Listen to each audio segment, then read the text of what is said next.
მშვიდობისა 16 სექტემბრის საქმიან დილას ვიწყებთ ბიზნეს მედია საქართველოს გუნდის წევრებთან ერთად. დღეიდან სასწავლო წელი იწყება. ახალ სასწავლო წელს 54,600 პირველ კლასელი ხავს, მოსწავლეთა საერთო რაოდენობა კი 591,800-ია. დღეიდან ჭავჭავაძის გამზირის ნაწილზე გადაადგილება აღდგება სკოლებისა და უნივერსიტეტებისაკენ წამსულთათვის განსაკუთრებით მნიშვნელოვანი უნდა იყოს დღის დაგეგმვისას ამის გათვალისწინება. პარაზის ხევიდან პიქსელამდე მონაკვეთზე გადაადგილება ტრანსპორტით უკვე დასაშვები იქნება. იმ შენობა ნაგებობების რეკონსტრუქციის აღდგენის ან დემონტაჟის განუხორციელებლობა, რომელიც იერსახის დამახინჯებას იწვევს, ფინანსურად დასჯადი ხდება. პარლამენტი განახლებადი წყაროებიდან ენერგიების წარმოების და გამოყენების წახალისების შესახებ კანონპროექტის განხილვას იწყებს. თამბაქოზე დამოკიდებულების სამკურნალო საქონლის მიწოდება და იმპორტი დღგ-საგან და იმპორტის გადასახადისაგან გათავისუფლდება თემაზე ჯანდაცვის კომიტეტი მუშაობს. 2020 წლის 1 ივლისიდან ფიზიკური პირების დაზღვეული დეპოზიტების ანაზღაურებადი თანხების ოდენობა კი 15,000 ლარამდე უნდა გაიზარდოს. ამასთან დაკავშირებით გადაწყვეტილება დეპოზიტების დაზღვევის სააგენტომ მიიღო, რომელსაც მხარი სააგენტოს სამეთვალყურეო საბჭომ გასულ კვირას 12 სექტემბერს გამართულ სხდომაზე დაუჭირა. შინაგან საქმეთა სამინისტროს დათვლით აგვისტოში 2%-ით მეტი ტურისტია შემოსული ქვეყანაში. ამავე დროს აგვისტოში საქართველოს სახელმწიფო საზღვარზე ჯამში 1,254,000 ნახევარზე მეტი უცხოეთის მოქალაქე შემოვიდა, რაც 5,8%-ით მეტია გასული წლის ანალოგიური თვის მაჩვენებელს თუ შევადარებთ. აგვისტოში საქართველოს საზღვრის კვეთა რუსეთიდან 6%-ით შემცირებას აჩვენებს, ევროკავშირის ქვეყნებიდან კი ზრდა 23%-იანი იყო. საქართველოს დაცულ ტერიტორიებზე უცხოელი ვიზიტორების რაოდენობა ამავე დროს 17%-ით გაიზარდა. საქართველოს შვეიცარიასა და დანიაში პირდაპირ ფრენები დაიწყო, მეტი ტურისტი საქართველოს და მეტი შესაძლებლობა ჩვენებურ მოგზაურებსაც.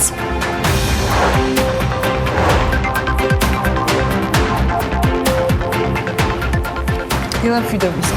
დილა მშვიდობის ყველას, მოგესალმებით. დილა მშვიდობის ანა. BMG კოკავს ტრადიციულად ტელეპიროლზე საქმიან დილას ყველას ბარაქიან, მშვიდობიან კვირეულს გისურვებ.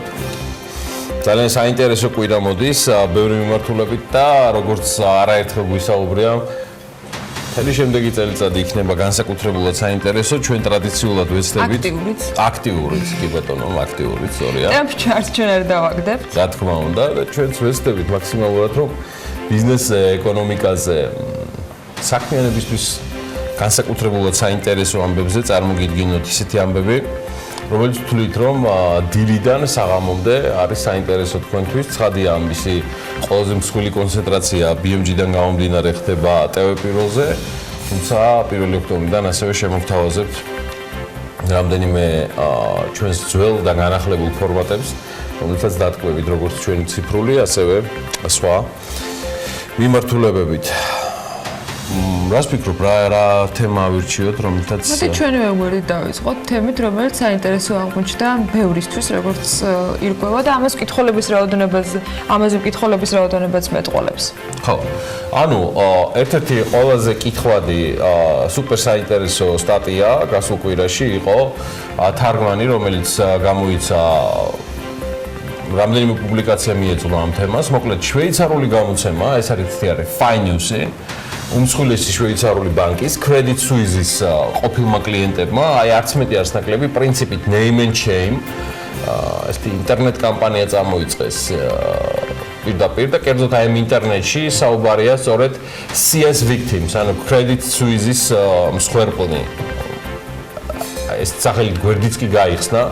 და ასევე მათი პროტესტისა და შეშფოთების შესახებ განცხადებები გამოქვეყნდა არც მეტი არც ნაკლები Financial Times-ში. ეს ამბავი არც ერთ შემთხვევაში არ გახდებოდა ჩვენი ინტერესის საგანი, ის რომ არ ეხებოდეს საქართველოს ყოფილ პრემიერ-მინისტრს და მმართველი პარტიის ქართული ოცნებას თავმჯდომარეს ბიძინა ივანიშვილს, საქართველოს ექს-პრემიერი შვეიცარიული ბანკისგან ერთ-ერთი დაზარალებულთაგანია. და სწორედ აი ამ სათაურით ის ითხოვს 53 მილიონი ფრანკის დაბრუნებას, აი ამ headline-ით აქვეყნებს სტატიას ეს შვეიცარიული გამოცემა. საქართველოს ყოფილი პრემიერ-მინისტრი ბიძინა ივანიშვილი კრედიტ სუიზის ხელმძღვანელობაზე ზეწოლა, დაწოლას ყველაფერს ახდენს. გავლენის მოხდენას ცდილობს, ალბათ მრავალი პერიფრაზი შეიძლება გაუკეთო ამის შესახებ ინფორმაციას, რასაც გავლენიანი შვეიცარიული გამოცემები ავრცელებენ. კიდევ ერთი გამოცემა, როგორც არის შვეიცარიული ბლიკი, ქართველი მილიარდერის მხრიდან ბანკის ადვოკატებისათვის გაგზავნილ წერილზე დაყრდნობითი უწყება სწორედ აი ამ ფრაზებს და ბიძინა ივანიშვილის უფლებების დამცველები და ადვოკატები 53 მილიონი ფრანკის ანაზღაურებას საკმაოდ მკაცრ ტონალობაში და შინაარსით ითხოვენ. საუბარია ხა კაცრად და გერმანული ენის წიაღსვლები დეტალებში არ ვიცი, არა ვარ ემაპატიეთ გერმანოლოგი, მაგრამ აი ფულს რომ სჭირდება მოთხოვნა და საკმაოდ კაცრი აქ გასაკვირი არაფერია. არის პრობლემა, ბანკი არის სერიოზულ პრობლემაში შესული კრედიტ სუიზის სახი, რომელსაც თაღლითობასთან დაკავშირებით სხვადასხვა პრეტენზიებს არა მხოლოდ ბიძინა ივანიშვილის, სხვადასხვა ბიზნესმენები უყენებენ და მან უნდა აუნაზღაუროს დაინკლისი კლიენტებს, ანუ ბიზნესმენებს და მათ შორის ჩვენებურს ერთი და საკმაოდ პრაქტიკულად ერთადერთი ქართველი მილიარდერი ბიძინა ივანიშვილის სახით. ადვოკატებისგან საქმიანებს მოგეხსენებათ ახლა რომ სრულად სხვადასხვა სტილი არსებობს დამოკიდებულებისა და მოთხოვნისა და შესაბამისად აი ამგვარი ტერმინოლოგიური და ტონალური რეფრენები არ უნდა გაგვიკვირდეს და არც რაიმე განსაკუთრებული მნიშვნელობა მივცეთ გარდა ერთისა რომ მოდი ვისწავლოთ სათაურის გარდა შინაარსის, ანუ მთელი ინფორმაციის წაკითხვაც, რადგან ეს მნიშვნელოვანია მთელი სურათის დასანახად, სადაც ცხადია სათაური, ანუ headline-ი გადამწყვეტ განწყობებს თქმის, მოდი ესე ვიტყვით. ისე შეგახსენებთ ერთს, რომ კრედიტ სუისის პირადი ბანკირის, ეს ეგრეთ წოდებული პირადი ბანკირის ეს პიროვნება არის სახელად პატრიკ ლესკადრონი. ეს ერთ-ერთი უმსხვილესი კლიენტთაგანი სწორედ ბიძინა ივანიშვილი გახლდათ და სასამართლო მტკიცებულებების მიხედვით ლესკადრონი ბიძინა ივანიშვილის ხელმოწერას სისტემატიურად აყალბებდა, ეს ამას ადასტურებს სასამართლო გადაწყვეტილება და ახორციელებდა სხვადასხვა უკანონო ფინანსურ ტრანზაქციებს. ლესკადრონმა მათ შორის დატუს აღებისას აღიარა, რომ გაყალბებული ხელმოწერით 2008 წლიდან იქ სწორედ ის ახორციელებდა ამ ფინანსურ ოპერაციებს. ექს-პრემიერის ბიძინა ივანიშვილის ყოფილ ბანკირს ჟენევის სასამართლომ 2018 წლის დასაწყისში 5 წლიანი თავისუფლების აღკვეთა მიუსაჯა. კრედიტ სუიზის ყოფილ ბანკირს ბრალად თაღლითობა და კლიენტების ხელმოწერის გაყალბება ედება. ბანკირმა ბიძინა ივანიშვილი როგორც იქ წერდნენ 152 მილიონი დაზარალა, აქედან 30 მილიონი მას პირად მოგებად დარჩა. ესეთი ამონარიდიც იყო. თავად ბიძინა ივანიშვილის ერთადერთი კომენტარი არსებობს ამ თემაზე, იმან ეს სწორედ 2016 წლის 14 ივნისს გააკეთა და მაშინ ივანიშვილი ბრძანებდა, რომ თუ ყველაფერზე ისაუბრებდა, მას კრედიტ სუიზისთვის საკმაოდ სერიოზული ზიანის მიყენება შეეძლო. ციტირებ ამ შემთხვევაში მას, მე არ ვთვლი რომ ფული დავკარგე, ის დაკარგა კრედიტ სუიზმა, რამე თუ კითხვები იქ ჩემს მიმართ არ არსებობს. ეს ყველაფერი გამჭვირვალეა, რომ ანგარიშიდან ფული მოპარულია და ეს ყველაფერი ელემენტარულად ბანკმა უნდა გადაფაროს თავისი გადახდებით, ეს თქვა ივანიშვილმა 2016 წელს.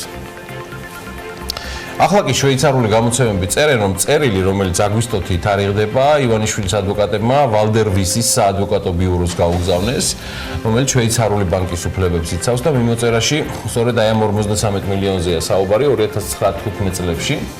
და თავისუფლად შვეიცარიული საფინანსო ინსტიტუტი აცხადებს, რომ ის ამ საქმეში თავად ერთ-ერთი დაზარალებულთაგანია. ჟენევის სასამართლომ დაადასტურა, რომ VIP კლიენტების ყოფილმა მრჩეველმა შინაგანა წესი და შვეიცარიის კანონი დაარღვია და გასაყალბებლად სისხლის სამართლის ქმედებები ჩაიდინა და ამ თაღლითურ საქმიანობას სხვა თანამშრომლებისგან მალულად ახორციელებდაო. კრედიტ სუისს აქვს ნულოვანი ტოლერანტული მიდგომა თანამშრომელთა არასწორი ქმედებების გამო.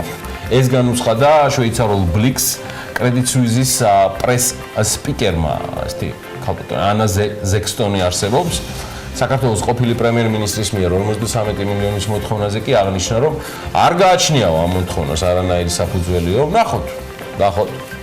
მე ბევრი მომისმენია ესეთი განცხადება და ისიც არ დაგავიწყდეთ, რომ ჩვენ მათ შორის BMG-ს გარდა ამერიკული და მსოფლიოს ერთ-ერთი მთავარი ბიზნეს გამოცემის წარმომადგენლები ვართ საქართველოში, რომელიც ცხადე ბოლომდე მივყვებით ამ ამბავს და არავის ზედმეტს ასე ვთქვათ, ამ თემასთან დაკავშირებით არც დავაჩაგვრინებ და არც არასწორ ინტერპრეტირების საშუალებასაც მივცემთ. ყოველ შემთხვევაში ჩვენთვის საინტერესოა ყველა თემა, რაც ამ თემაზე უკავშირდება მოქმედ პირებს. გიორგი გახარიამ კი წინა კვირაში წარუდგინა საზოგადოებას ძველი და ახალი ვიცე-პრემიერები, ორთავე ქალბატონია, ერთ-ერთი ვიცე-პრემიერის პოსტი კვლავ მაიაც კიტიშვილმა შეინარჩუნა, ხოლო მეორე ვიცე-პრემიერი თეა წულუკიანი გახდა. სხვათა შორის მინდა დავიხმარო ბიზნეს პრეს ნიუსი, მადლობა მათ შრომისთვის და იმ მასალისთვის და მოდი გავეცნოთ. იმიტომ ძალიან მნიშვნელოვანია საქართველოს გადასახადის გადამხდელებმა იცოდნენ რა პროფესიის არიან და სად მიიღეს უმაღლესი ამ შემთხვევაში განათლება ქართულმა მინისტრებმა, რომლებიც გიორგი გახარიას კაბინეტის წევრები გახდნენ. თავად ჩვენი მთავრობის მეთაური პრემიერ-მინისტრი გიორგი გახარია 92-94 წლებში თბილისის სახელმწიფო უნივერსიტეტის ისტორიის ფაკულტეტი დაამთავრა. შემდგომ უკვე 94-2000 წლებში რუსეთში ლომონოსოვის სახელობის მოსკოვის სახელმწიფო უნივერსიტეტში პოლიტოლოგიის ფაკულტეტზე სწავლობდა და პოლიტიკურ მეცნიერებათა მაგისტრის ხარისხი მიიღო. 2002 წლებში კი ამავე უნივერსიტეტში ბიზნესის მართვის მაგისტრის გახდა.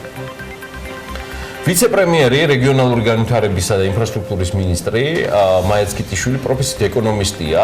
მან ივანე ჯავახიშვილის სახელობის თბილისის სახელმწიფო უნივერსიტეტის საერთაშორისო ეკონომიკური ურთიერთობების ფაკულტეტი დაასრულა. ამასთან სწავლობდა პრაღის ეკონომიკის უმაღლეს სკოლაში და საერთაშორისო ვაჭრობის ფაკულტეტზე, რის შემდეგაც სწავლა თბილისში უკვე კავკასიის ბიზნესის სკოლაში განაგრძო. ეს რაც ეხება ქალბატონ ვიცე-პრემიერს პირველს, ეხლა მეორე ნომინირებული და აც უკვე კიდევ ერთი ვიცე-პრემიერი გახლავთ იუსტიციის მინისტრი ქალბატონი თეა წულუკიანი, რომელიც 92-97 წლებში გასული საუკუნისა სწავლობდა საერთაშორისო სამართლისა და საერთაშორისო ურთიერთობების ფაკულტეტზე, ასევე თსუ-ში. და პარალელურად საგარეო საქმეთა სამინისტროსთან არსებულ დიპლომატიის აკადემიაშიც იღებდა ცოდნას. 2000 წელს თეა წულუკიანმა სახელმწიფო მართვის სკოლა დაამთავრა და დაიცვა მაგისტრის ხარისხი საჯარო ადმინისტრაციაში. ეს 2005 წელს მან მიიღო უკვე უფროსი იურისტის საკლასო ჩინი. შინაგან საქმეთა მინისტრის ვახტანგ გომელაურის შესახებ მთავრობის ვებგვერდზე გამოქვეყნებული ინფორმაციის მიხედვით, მან 2003 წელს ფიზიკური აღზრდისა და სპორტის აკადემია დაამთავრა. ვახტანგ გომელაურს აქვს მინიჭებული სახელმწიფო უსაფრთხოების გენერალ-ლეიტენანტის წოდება. აი ამას ვკითხულობთ, ის რაც გამოქვეყნდა მთავრობის ვებგვერდზე. საგარეო საქმეთა მინისტრი დავით ზალკალიანი, იგი საერთაშორისო სამართლის სპეციალობით სწავლობდა თსუ-ში და თბილისის სახელმწიფო უნივერსიტეტი აქვს დამთავრებული სწორედ 92 წელს, 1992 წელს. ფინანსთა მინისტრი ივანე მაჭავარიანი, მე მოვატიეთ ბატონო, ან ბატონო ივანე, 1996 წელს დაამთავრა ივანე ჯავახიშვილის სახელობის თბილისის სახელმწიფო უნივერსიტეტი. თსუ ფაქტიურად გახარიას კაბინეტის სამჭედლოა და აქ იყო კვალიფიკაცია წარმოების ეკონომიკა და მართვა და 97 წელს უკვე საერთაშორისო საბუღალტრო სტანდარტების სპეციალური ინტენსიური კურსიც გაიარა.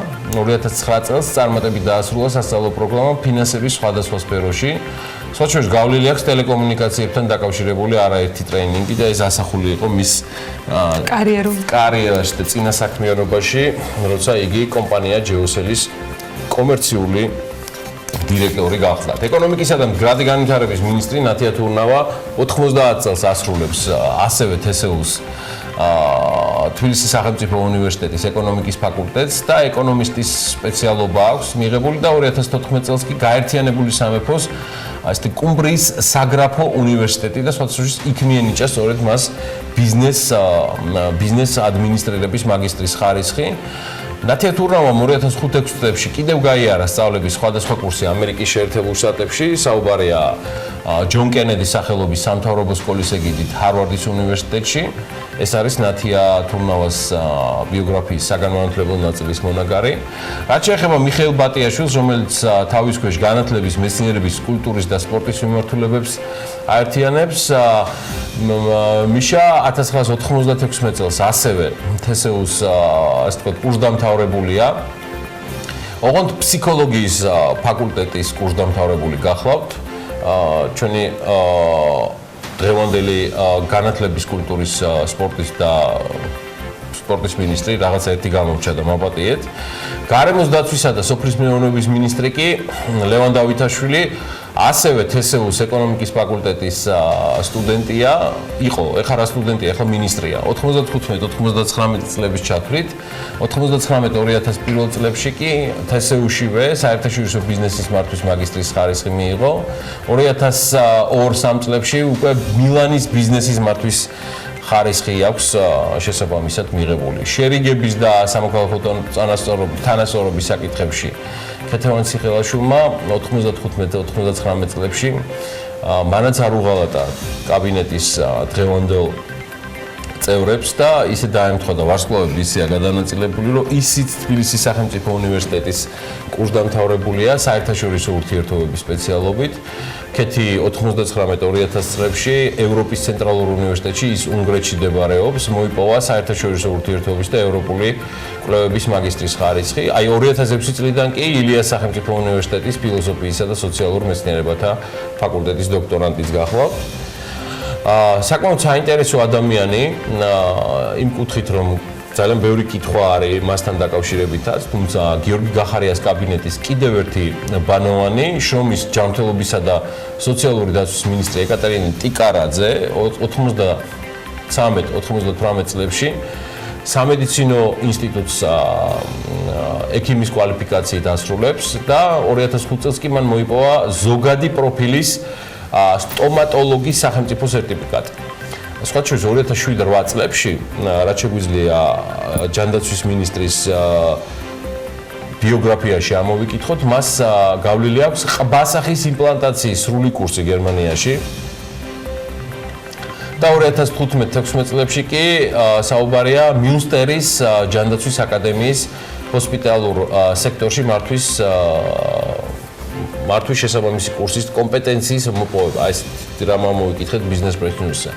2016-19 წლებში ვიდრე ქალბატონ ეკატერინეს გაამწესებდნენ მინისტრად, მან მენეჯმენტის და ბიზნესის ადმინისტრირების მაგისტრის წოდების მიღება მოასწრო ფლათ ავსტრიაში, ჯანდაცვის მენეჯმენტის ჰოსპიტალური სექტორის ეკონომიკისა და მართვის მიმართულებით. თავდაცვის მინისტრი ირაკლი ღარიბაშვილი ასევე თსუ-ს კურსდამთავრებულია 99-2004 წლებში. მინდა გითხრათ და საუბარია საერთაშორისო სამართლის და საერთაშორისო ურთიერთობების ფაკულტეტზე.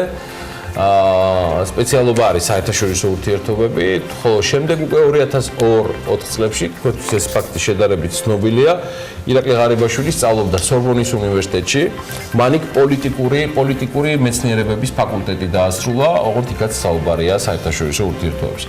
აი ეს არის ჯამში მინისტრთა კაბინეტი, რომელიც თქვენ უნდა იცოდეთ რეალურად მნიშვნელოვანი გზავნილები თუ რა განათლებით მოდიან ადამიანები, რომლებიც შემდეგი 1 წლის განმავლობაში გაუძღვებიან საქართველოს მთავრობას და გაიყვანენ მას შესაბამის საპარლამენტო არჩევნებზე 2020 წლისთვის. ამასობაში პრემიერ-მინისტრი გუბერნატორებსაც შეხვდა, სოციალური შესაბამისი დავალებების მისცა. ნაკლებად სავარაუდოა ეს სრულიად არაფრის მომცემი ინსტიტუტი გუბერნატორების ინსტიტუტს გულისხმობ 2020 წლის არჩევნებამდე გაუქმდეს, რათა ადგილობრივი მმართველობა და ეგრეთ წოდებული თვითმმართველობა რეალურ მართვას და გრემავთ იგივე ფინანსების განკარგვის მიმართულებით დაემსგავსოს რეგიონების დონეზე, თუმცა ვართ იქ სადაც ვართ, მე მაინც მინდა მოусმინოთ პრემიერ-მინისტრის დავალებებს გუბერნატორებისადმი. თავრობის განსახიერება კიდე გველოდოს ჩვენ რაღაც დიდი ხანი. ამიტომ თქვენ შემთხვევაში განსაკუთრებით პასუხისმგებლობა იქნება სრულად პერსონალიზირებული. იგივე მიდგომა გვაქვს ჩვენს მიმართაც. ამიტომ პირველი უახლოეს დღეებში სტატუსი მიმდინარე სისტემური პრობლემების, რაც რეგიონებში გაქვთ და ასევე კონკრეტული საქმეების. ხო, გახარია კიდე განათლების სამინისტროშიც იყო ამაზე სხვა თემებთან ერთად, გარდა იმისა, რომ პირველ კლასელებს გულით და სულით ვულოცავ ძალიან საინტერესო მოგზაურობის დაწყებაც საჯარო სკოლების უმრავლესობაში თუ არ ვშტები 20 სკოლის გარდა და ასევე კომერციული სკოლების ნაწილმა ერთი კვირით ადრე დაიწყო, მაგრამ ეხა უკვე სწავლის პროცესი მთლიანად დამოქოქილია. ყველას მწუხარებას ვიზიარებ დღევანდელ გადაადგილებასთან დაკავშირებით დედაქალაქში, რაც მოხდება, მაგრამ იმედია ეს ყველაფერი სწრაფად ადაპტირდება, რადგან იმ კომუნიკაციებსაც შველა უნდა და ინფრასტრუქტურას, რომელზეც შრომა მიმდინარეობს. თუმცა მაგ პროექტებზეც შემდეგი კვირის განმავლობაში ძალიან ბევრს ვისაუბრებთ. ამასობაში რთველზეც მინდა ცოტას გითხრათ, ტრადიციულ სპარინგში მიმდინარეობს რთველის პროცესი გლეხობას, ბიზნეს, ფერმერებს და სახელმწიფოს შორის. ცხადია ეს თველის ვერ იქნება გამონაკლისი, სპარინგი საქმიანია, პერიოდულად ხმაურიანი, მაგრამ დაალაგდება ყველაფერი იმგვარად, რომ შედეგი უნდა დაიდოს, ყველა კმაყოფილი ამ პროცესით ცხადია ვერ იქნება, მაგრამ იმედია წლევანდელი რთველით ისევე მოვიწონებთ თავს, როგორც მაგალითად ბოლეროს ამბებით მოვიწონეთ გასულ კვირაში, რომელმაც სასწაული შედეგები დადო ამერიკის შეერთებული შტატების ბაზარზე, საბრენდე სპირტების და სხვა ღვინის პროდუქტების გატანასთან დაკავშირებით და ასევე მინდა გითხრათ, რომ გვაქვს ძალიან კარგი პროგნოზი თხილის წლევანდელ მოსავალზე, საუბარია 40-45,000 ტონა თხილზე. სწორედ აი ამ მოცულობის მოსავალს წელს საქართველოს, მისი ფერმერები, კომპანიები, გლეხობა, ქვეყანა ბიუჯეტი მთლიანად შემოსავალ ჯამში ეს არის დაახლოებით 100 მილიონი დოლარი, რომელიც ამ თხილის, ანუ წლევანდელი მოსავლის რეალიზაციიდან უნდა შემოვიდეს საქართველოში. მოკლედ, მე ყველას წარმატებები მინდა გისურვოთ, ვინც ამ ბიზნესით ხართ დაკავებული, ბარაკა და წარმატებები ხალხო. აი, რაც შეეხება რთველს, თველს მინდა კიდე დაუბრუნდეთ, იქ გარდა იმისა, რომ ეხა ანა ლაპიაშვილი სულ რამდენიმე წუთში ციახლებსაც გვეტყვის თავად თველის მიმდინარეობაზე, იშვიათად, მაგრამ ჩდება სასიამოვნო ტექნოლოგიური სიახლეების თელავის ღვინის მარნის ვენახებშია ეს ამბავი გადაღებული. სადაც ხედავთ ყურძნის მკრეფავ კომბაინს, რომელიც ფრანგული წარმოების ნიუ-ჰოლანდია. დაწუნებული ვარ, გამოჩნდებიან სკეპტიკოსები, რომლებიც იტყვიან, რომ სტოი, გააჩერებენ ეხა ამას და გადაუდგებიან, როგორც სერგო ზაქარიაძე გადაუდგა რუსულ T-25 თუ რომელიღაც წარმოების ტანკს ჯარისკაცის მამაში, მაგრამ ეს არის არაჩვეულებრივი, სრულად თანამედროვე კომბაინი, რომელიც ყურძნის საკრეფი პირველი კომბაინია, ნიუ-ჰოლანდი. დატკბით და ბარაკა ქართველებო და აბა თქვენ იცით, კარგ ჭირნახულს და შემოსავლებს გისურვებთ. მალე სხვა შორის რაჭველებსაც ავხედავთ. ცოტა გვიან, როგორც ვიცით ხოლმე თველზე. მანამდე კი ქართლში და საქართველოში სხვა მიმობნეულ და გაფანტულ ვენახების მონაგარსაც დავიჭრით. იქამდე ბიზნეს სიახლეებს გადავხედოთ და მოდი დავიწყოთ.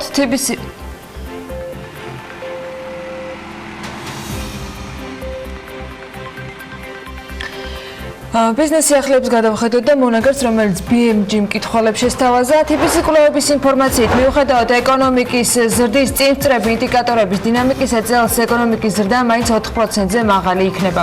იანვარ-აგვისტოში ექსპორტი 12.4%-ით გაიზარდა და იმპორტი კი 4.4%-ით შემცირდა.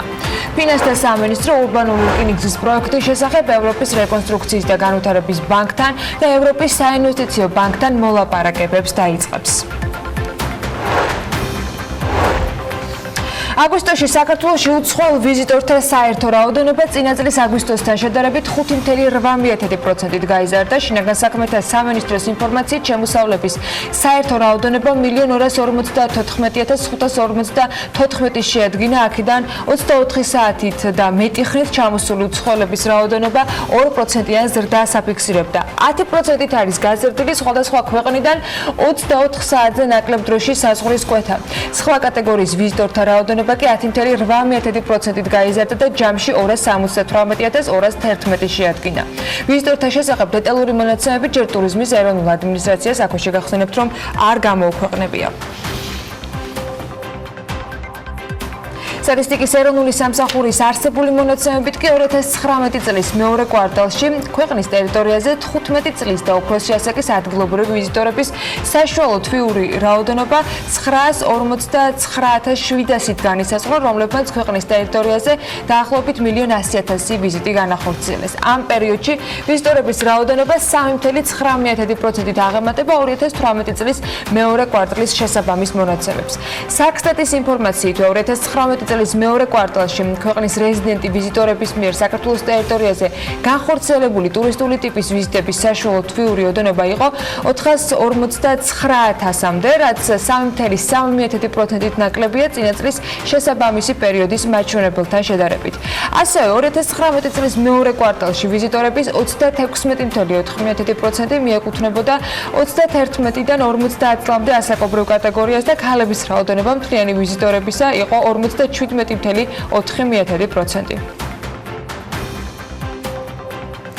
საინფორმაციო და საკომუნიკაციო ტექნოლოგიების გამოყენების 2019 წლის მოკვლევის შედეგების მიხედვით 6 წლის და უფროსი ასაკის მოსახლეობის 84,8% მობილურ ტელეფონს ფლობს, რაც წინა წლის ანალოგიურ მაჩვენებელს 2,3% პუნქტით აღემატება.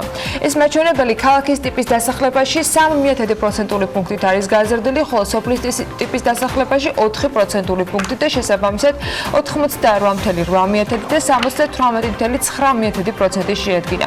15 წლის და უფროსი ასაკის ბოლო 3 თვეში ინტერნეტის მომხმარებელმა 92,8% გამოიყენა მობილური მოწყობილობა უსადენო ინტერნეტთან დაკავშირებულად. კვლავ საქსტატის მონაცემებით უნდა განვაგრძოთ ინფორმაციის მოწოდება. მათი ინფორმაციით მოსახლეობის 60,8% სარგებლობდა კომპიუტერით ბოლო 3 თვის განმავლობაში და ეს მაჩვენებელი ქალების შემთხვევაში იყო 58,7%, ხოლო კაცების შემთხვევაში კიდევ უფრო მაღალი 63,1%. ეს მაჩვენებელი განსხვავებულია დასახლებების ტიპების მიხედვით, მაგალითად საქალაქო დასახლებაში 72%-იანი მაჩვენებელია, ხოლო სოფლის ტიპის დასახლებაში 44,3%. ასაკობრივ ჯგუფს რაც შეეხება ინტერნეტის მომხმარებელთა ყველაზე მაღალი წილი მაინც ახალგაზრდებში მოდის 15-დან 29 წლის მოსახლეობაში და ჯამურად და პროცენტულად არის 84,7%. ბოლო 3 თვეში 15 წლის და უფროსი ასაკის კომპიუტერის მომხმარებელთა რაოდენობა ყოველდღიურ რეჟიმში იყო 80,1%. საქსტატის მონაცემებით ინტერნეტით საქართველოს შინამეურნეობების 79%-ზე მეტია უზრუნველყოფილი, რაც წინა წლის ანალოგიურ მაჩვენებელს 3,9% პუნქტით აღემატება.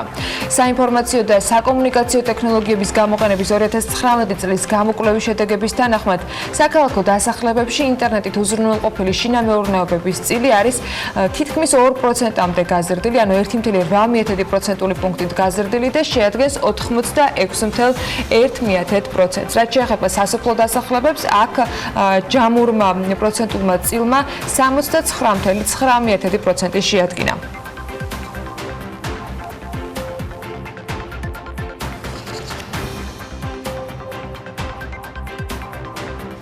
სახელმწიფო აუდიტის სამსახურის მონაცემებით ავტოპარკის ოპტიმიზაციასთან დაკავშირებით მთავრობის 2014 წლის 6 თებერვლის დადგენილება არ არის შესრულებული. მთავრობის დადგენილების უმთავრესი მიზანი სახელმწიფო ავტოპარკის ოპტიმიზაცია მიღწეული არ არის, აღნიშნავს ავტოპარკის მართვისა და რეგულირების საკითხების უწყებათა შორისი შესაბამისი აუდიტი, რომელიც 2017 წელს მოიცავს. აუდიტის სამსახურის მონაცემებით სახელმწიფო უწყებებს დაევალათ ავტოპარკის ოპტიმიზაციის გეგმების შედგენა და სახელმწიფო კომისიისათვის მათი წარდგენა. 31 დეკემბრის მდგომარეობით საუბარი არის 2018 წლის 31 დეკემბერზე, ეს გეგმები დამტკიცებული არ ყოფილა. აუდიტის სამსახურის მონაცემებში აღნიშნული არის, რომ შესწავლილი 34 ორგანიზაციიდან 14-ში ავტომობილების რაოდენობა მთავრობის დადგენილებით განსაზღვრულს 401 ერთეულს აღემატება, რითაც არ არის გათვალისწინებული მთავრობის დადგენილების მოთხოვნები. ასევე მთავრობის დადგენილების ძალაში შესვლის შემდეგ შეძენილი 274 ავტომობილიდან მთავრობის მიერ განსაზღვრული მოთხოვნების დაცვით შესყიდულია მხოლოდ 59 ერთეული. შრომის კოდექსში შესატან ცვლილებებთან დაკავშირებით ბიზნეს ომბუდსმენის მოადგილეს შენიშვნები აქვს. გურამ გიორგაძის განცხადებით მომზადებულ კანონპროექტში ხელისშემშლელი ფაქტორებია, რომელიც ზეპირი ხელშეკრულების გაუქმებას და ზეგანაკვეთურ სამუშაოსთან დაკავშირებით შეზღუდვას აწესებს. გიორგაძის განმარტებით ეს ნიშნავს, რომ დამსაქმებელს არ აქვს უფლება დასაქმებულს დღეში 2 საათზე მეტი ზეგანაკვეთური საქმიანობა მოსთხოვოს. ბიზნეს ომბუდსმენის აპარატი ამასთან დაკავშირებით იმედოვნებს, რომ მათ მიერ დასახელებული შენიშვნების ნაწილი გათვალისწინებული იქნება.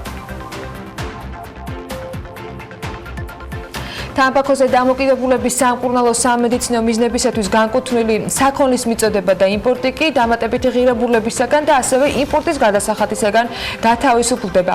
ამ მიმართულებით საგადასახადო კანონმდებლობაში დაგეგმილი ცვლილებების პროექტს პარლამენტის ჯანდაცვის კომიტეტი დღეს განიხილავს. კანონპროექტის ავტორები განმარტავენ, რომ კანონპროექტის შემუშავების მიზანია თამბაქოზე დამოკიდებულების სამკურნალო სამედიცინო საშუალებებზე ხელმისაწვდომობის გაზრდა, რაც ხელს ქვეყანაში მწეველების ეპიდემიის დაძლევას შეუწყობს.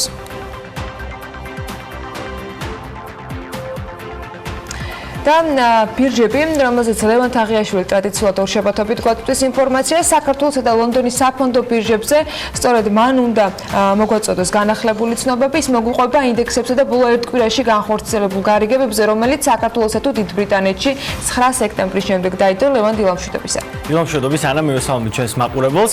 გასულ კვირას სავაჭრო სესიების დროს ლარში ბანკებმა იაქტიურეს ლიბერთისა და საქართველოს ბანკის 20,000-ზე მეტი აქცია გასხვისდა, თუმცა ღირებულება მცირე იყო მათი თითოეული მათგანის ღირებულების გამო და სულ 800 ლარი შეადგინა მან.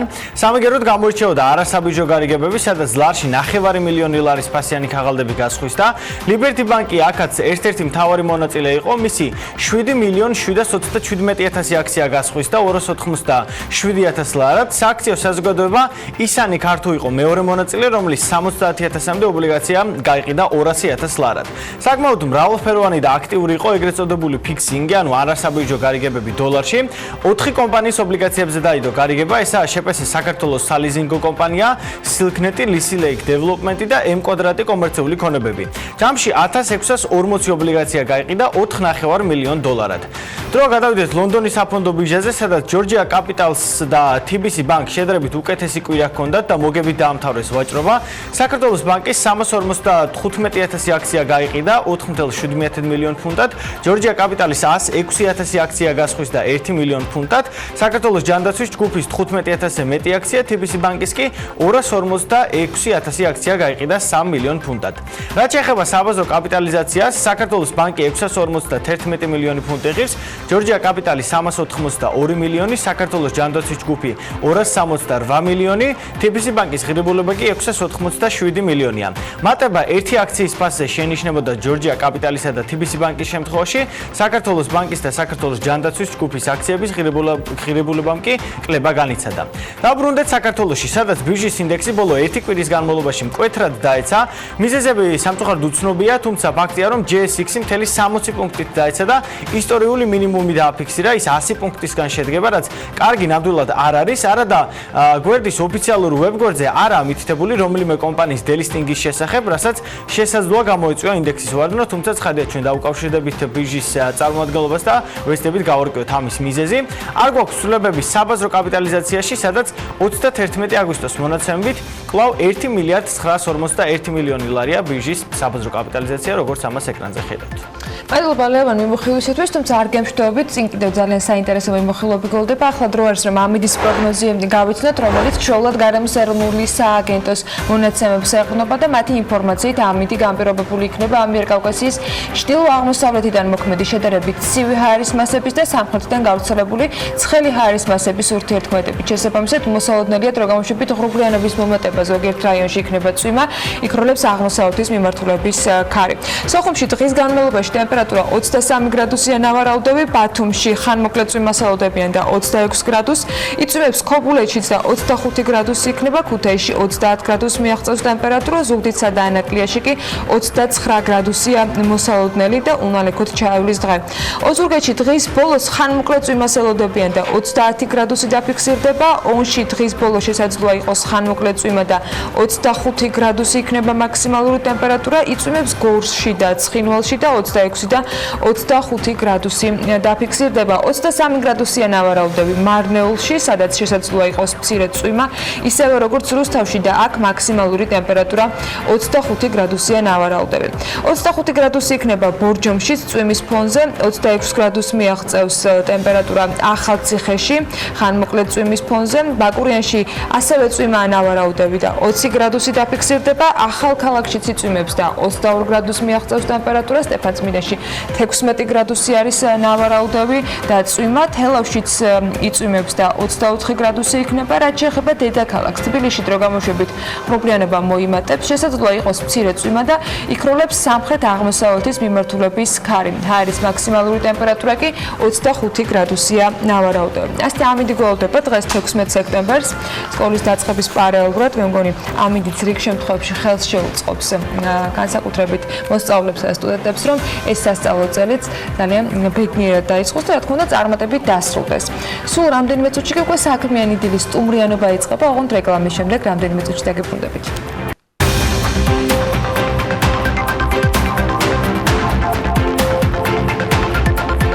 მუდმივად განიცდის დაბინძურება. შესაბამისად, საზოგადოება კარგად უნდა აცნობიერებდეს ვალდებულებას, იზრუნოს მის ეკოლოგიურ გაუმჯობესებაზე. არაფერი დაუშაოს მაინც.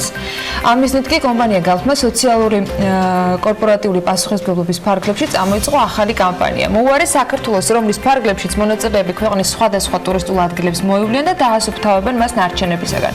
უფრო კონკრეტულად, რას გულისხმობს ეს ინიციატივა, ვინ ჩაერთო მასში და სად დასუფთავდა, დეტალებს მარიამ ადამია მოგიყვება, რომელიც უშუალოდ მონაწილეობდა ამ დასუფთავების პროცესში.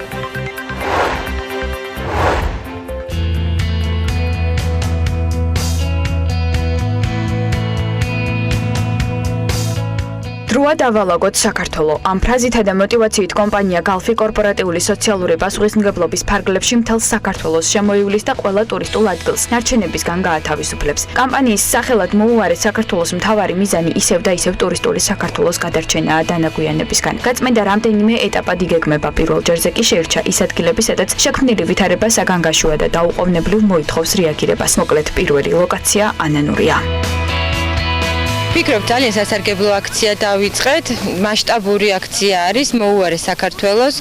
გალფი და მოლაშკრეთა კლუბი არის ინიციატორი. ჩვენ ახლა ეს დიდი ჯგუფი ადამიანების ერთი კვირის განმავლობაში მოვედებით მთელ საქართველოს და დავწვენთ იმ ტურისტულ ზონებს, რომელიც ამჟამად ტურისტული სეზონის ბოლოს არის შედარებით დანაგვიანებული. გვაქვს სურვილი დღეს ვიმყოფებით ანანურის ტბასთან, ანანურის ტბის მიმდებარე ტერიტორიით ვიწყებთ და დავამთავრებთ გომის მთაზე, სადაც ასევე საჭიროებას ვხედავთ, რომ ჩავიდეთ და იქავრება დავასუფთავოთ. იზრდება ქვეყანაში ტურისტების რაოდენობა და პარალელურად იზრდება გარემოს დაბინძურების მაჩვენებლებიც. ასეთ დროს მნიშვნელოვან როლს სწორედ მსგავსი ტიპის აქციები თამაშობენ, რომლის დროსაც მოხალისეების მიერ ხდება ტერიტორიების დასუფთავება და დიდი ხნის განმავლობაში დაყრილი ნაგვის ალაგება. ეს კი ზრდის მოქალაქეების თვითშეგნებას ქვეყანაში. სიკეთე კი გადამდებია და შესაძლოა მომავალში კამპანიას სხვა კომპანიები და ადამიანებიც შემოუერთდნენ. დარწმუნებული ვარ, რომ ჩვენ თუ არ მივხედავთ და მოუვლით და არ დავალაგეთ, არავინ არ დაალაგებს. სხვა არ ჩამოვა ამის ასაკეთებად, რასაც ახლა ჩვენ ვაკეთებთ, ხალხს აქ რომ მოვედით, ვიფიქრე, რომ ალბათ ამ რა დაალაგებს, მარტო პირველ რიგში ვიფიქრე, იმდენი ნაგავი დავხვდა და ძალა მე მგონი მართლა ერთობაში, რომ რამდენიმე წუთში იმდენი ნაგავი გაქრა უცებ ამ ადამიანების გამო, რომ დარწმუნებული ვარ, თუ სხვა ადგილებსაც ასე მონდომებით, ასეთი სიყვარულით, ასეთი სურვილით შეესწებიან, რომ მიხედავენ დაალაგოს, მთელი საქართველოს დაწყეгалდება ძალიან მალე. გარდა დასუფთავებისა, კომპანია გალფი გეგმავს პრევენციის მიზნით აქტიურად მოუწოდოს საზოგადოებას შევინარჩუნოთ სუფთა გარემო. კამპანია მოლაშქრეთა კლუბის იეტის ორგანიზებით განხორციელდა. ეფექტი აქვს ჩემი აზრით ძალიან დიდი და დროთა განმავლობაში უფრო და უფრო ნაკლები ასეთი ნარჩენი დაგხვდება ხოლმე აქ. რაც თავარია, ჩვენ ყველგან სადაც მივალთ, ტოვებთ აბრას, მოუარეს საქართველოს და ეს გარკვეულწილად იქნება შემახსენებელიც და შემაფერხებელიც იმ ადამიანისთვის, ვინც გადაწყვეტს, რომ რაიმე ნარჩენი დატოვოს აქ, იქ სადაც რაღაცა მიიღო თავის მეგობრებთან ერთად და არ წაიღო თან. ანანურის შემდეგ კამპანია გადაინაცვლებს ლომინას ჩანჩქერზე, ოკაცე, შოვი, შეკვეთილი, გომის მთა და ასე შემოივლიან მთელს საქართველოს, ხოლო მას შემდეგ რაც ტერიტორიები ნარჩენებისგან გაიწმინდება, თითოეულ მათგანზე განთავსდება მანიშნებლები, სადაც მითითებული იქნება თუ როდის და რა რაოდენობის ნარჩენებისგან გაიწმინდა აღნიშნული ტერიტორია.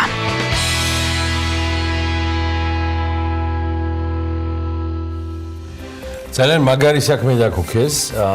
აკეთებდნენ და გააკეთეს და კიდევ გააკეთებენ მომავალში და მოსაყოლი ეს ამბავი იმიტომ იყო და არის, რომ მე მგონია რომ ის საავადმყოფოდ გადამდები უნდა გახდეს თითეული ჩვენთაგანისთვის. არ აქვს მნიშვნელობა ეს ორგანიზაცია იქნება თუ ცალკეული ადამიანი, იმიტომ რომ ეს არის ჩვენი ქვეყანა და მას ნამდვილად უნდა მოუვაროთ საქართველოს. ადამიანების და სლოგანიც ისეთი იყო, რომ ალბათ ნებისმიერ ძველ ახალ თუ მომავალ პოლიტიკურ პარტიას დაამშვენებდა ადამიანების ნარჩევი საზოგადოებაც ზუსტად ისევე რაც გადავეკიდე თარსო ახლა პოლიტიკას დაამშვენებდნენ ის ჩვენი საზოგადოების საუკეთესო წარმომადგენლები არიან და ამიტომაც ალბათ ერთ-ერთ ყველაზე მნიშვნელოვან კამპანიას ჩაუყარეს საფუძველი. მოუარე საქართველოს ერთ-ერთი ინიციატორი და სწორედ ესეთი იდეები, რომელსაც მას ბავშვობიდან ახასიათებს და ყოველთვის ესე იყო და საოცრებებს გამოაგდებდა ხოლმე, ნიჩო ჯიბლაძეა ჩვენთან, საქართველოს ვიცე-პრეზიდენტი და მე მიხარია, რომ დილა მშვიდობისას ვეუბნებით ერთმანეთს სტუდიაში და სწორედ ჩვენთან ექსკლუზიურად ხსნის თემას ანანურის შემდეგ. დილა მშვიდობის გიორგი. ხელა გეოგრაფია, ნინჩო. საოცრება, მართლა ფაქტიურად წინასწარი დაგეგმვიდან გამომდინარე მთელი საქართველოა შემოხატული. კი, ძალიან დიდი ხანი გეგმავდით ამ კამპანიას, იმიტომ რომ სადღაც ივლისში გაჩნდა ეს იდეა, რომ სექტემბრის შუაში, როცა უკვე დასრულებისკენ წავა ტურისტული სეზონი, დავიწყოთ ჯერ პირველ რიგში დასუფთავების კამპანია და ასევე პრევენციის მიზნით საინფორმაციო კამპანია, რომელიც მგონია, რომ კარგად იმუშავებს და უკვე იმუშავა, იმიტომ რომ სოციალურ ქსელში იცი, რომ არ გვაკლია ჩვენ. არ გვაკლია, ნამდვილად ყურადღება ხალხის, მაგრამ ეხლა რაღაც ძალიან იმას ქნა, საერთოდ გუშინ შეუძლებელი იყო სოციალურ ქსელში ჩემთან პირადად შესვლა, იმიტომ რომ უამრავი აქტივობაა, გთხოვს ხალხი წამოსვლას. ძალიან ბევრი ხალხი გთხოვს წამოსვლას, რომ ჩაგვდეთ ისეთი, ანუ ის დაუგეგმავი სიტუაცია შეიქმნა პრინციპში, რაც ძალიან კარგია და რასაც გავწუდებით, იმიტომ რომ გამოცდილება გვაქვს ჩვენ კომპანიას და ჩავთავთ, ანუ ამ ადამიანებს ყველას ჩავთავთ, ვისაც აქვს სურვილი. რა ინტენსივობით, რა ფორმით და როგორ მოხდება ეს ორგანიზაცია? დაახლოებით ეხლაც 50 კაციანი ჯგუფი მუშაობს ყველგან, სადაც არის ლოკაციები ჩამოთვლილი, რაც ჩამოთვალეთ აი მარიამას სიუჟეტში. დავასრულებთ გომის მთაზე, წავედით ანანურიდან, სანაპიროებსაც მოვიდნენ. სანაპიროზე ხდება საშინელება. მე თვითონ ჩემი თვალით ვნახე შეკვეთილში. ერთ მხარეს, ну, რა თქმა უნდა, დასუფთავებული ტერიტორიებია კერძო სასტუმროების წინ, მაგრამ სანაპიროზე ხდება უბედურება. აი, საჯარო სივრცეებში. საჯარო სივრცეებში, ხო, ესე იმდენი ნაგავია, რომ უბრალოდ არ მოგინდება, რომ საერთოდ ზღვაში შეხვიდე, სადმე საკონტროლო, რომ მუდმივად დანაგვიანების რეჟიმი. აი, ხო, ძალიან ბევრი ანალოგია არსებობს. მე ხა უყურებდი ამ კადრებს, სხვათა შორის კადრებმა ძალიან იმოქმედა ჩემზე, იმიტომ რომ შეესია მართლა ეს ამდენი ახალგაზრდა, ну, ჩვენ ყველანი ერთად წავედით. ჩვენი თანამშრომლები, მოლაშქრეთა კლუბი ეტი, რომელიც ჩვენთან ერთად აკეთებს ამ ძალიან კარგ საქმეს. 2 საათში მაქსიმუმ 1 საათში დავალაგეთ უზარმაზარი ტერიტორია, ესე აი როგორც აი ახალგაზრდების ძალა ეს არის რაღაც სასწაული. პირველ ლაშქრობაზე გალფის გუნდი, ეტის ესეთი მოლაშქრეები და მოხალისეები. ჯამში რამდენი გამოვიდა? ნიჩობიც ანანუში ეს. ალბათ ერთი 70 ადამიანი, კი.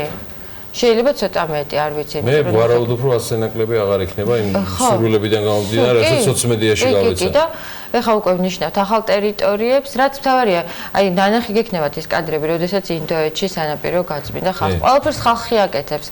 თუ შენ არ დაიწყე. ხალხი აფუჭებს და ხო, ხალხი აფუჭებს სამწუხაროდ წლების მანძილზე დაგროვილი არის. თუ მეტეს ხა წყალს უკვე ჩვენ წყალში ვერ შევალთ, მაგრამ ალბათ მალე მოხდება. მიმდებარე ზოლზე. ხო, მაგრამ მიმდებარე შეკვეთილი ჩაქჩა, ხო, ეს სანაპიროზე. სანაპიროს თლიანად მოვედებით და აუცილებლად გავწმენთ და ну, იქ ვტოვებთ ამ აბრას, მოუარე საქართველოს და ну დაყრინა გავს, ეს ორი სლოგანი გვაქვს და როგორც დათოტოებში ასე სლოგანი შემოგვაშველა შუა კამპანიის დროს, ხო? მაგარეს რამე გააკეთე. მოუარე საქართველოს. აი მოუარე საქართველოს, ხათაშორის ეს ჩვენი ის არის, ჩვენი სლოგანია.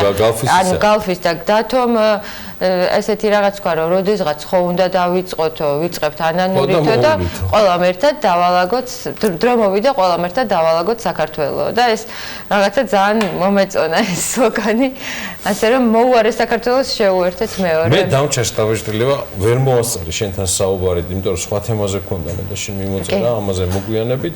რამდენად იქნება ეს, როგორ გითხრა, მუდმივი ხასიათის? მუდმივი ხასიათის იქნება. შეიძლება ითქვას, რომ ადამიანები უნდა იყვნენ ამისთვის მზად, რომ აი ამ პერიოდში ეს არის აბსოლუტურად მუდმივი ხასიათი, იქამდე სანამდე შეგვწევს ძალა რესურსი, მე მგონი რომ რესურსი არ გამოგვევლება, იმიტომ რომ ადამიანები არის მხოლოდ დაგემატებიან. კი, მხოლოდ დაგვემატებიან, უბრალოდ ჭირდება ბევრი რაღაცა, ჭირდება იგივე სამუშაო ხელთათმანები, პარკები, ჭირდება ამას საწვავი, იმიტომ რომ უნდა გაიტანო, გამოიტანო ეს ნაგავი სადღაც წაიღო. სადღაც კი არა, ანუ ეს ყველაფერი არის ძალიან ისე ორგანიზებულად მიდის ნაგავს საყარელზე და გადამუშავებაზე. ხო, ფაქტია რომ ეს ორგანიზაციულ თქვათ შეკრებას გასდა და ნებისმიერ შეუძლია მაშინ რამდენად არის თქვა ეზოებიდან ბავშვები მაგალითად დაალაგეს ეზო და დამიდო დედამ ფოტო აი მოვა და ჰეშტეგი.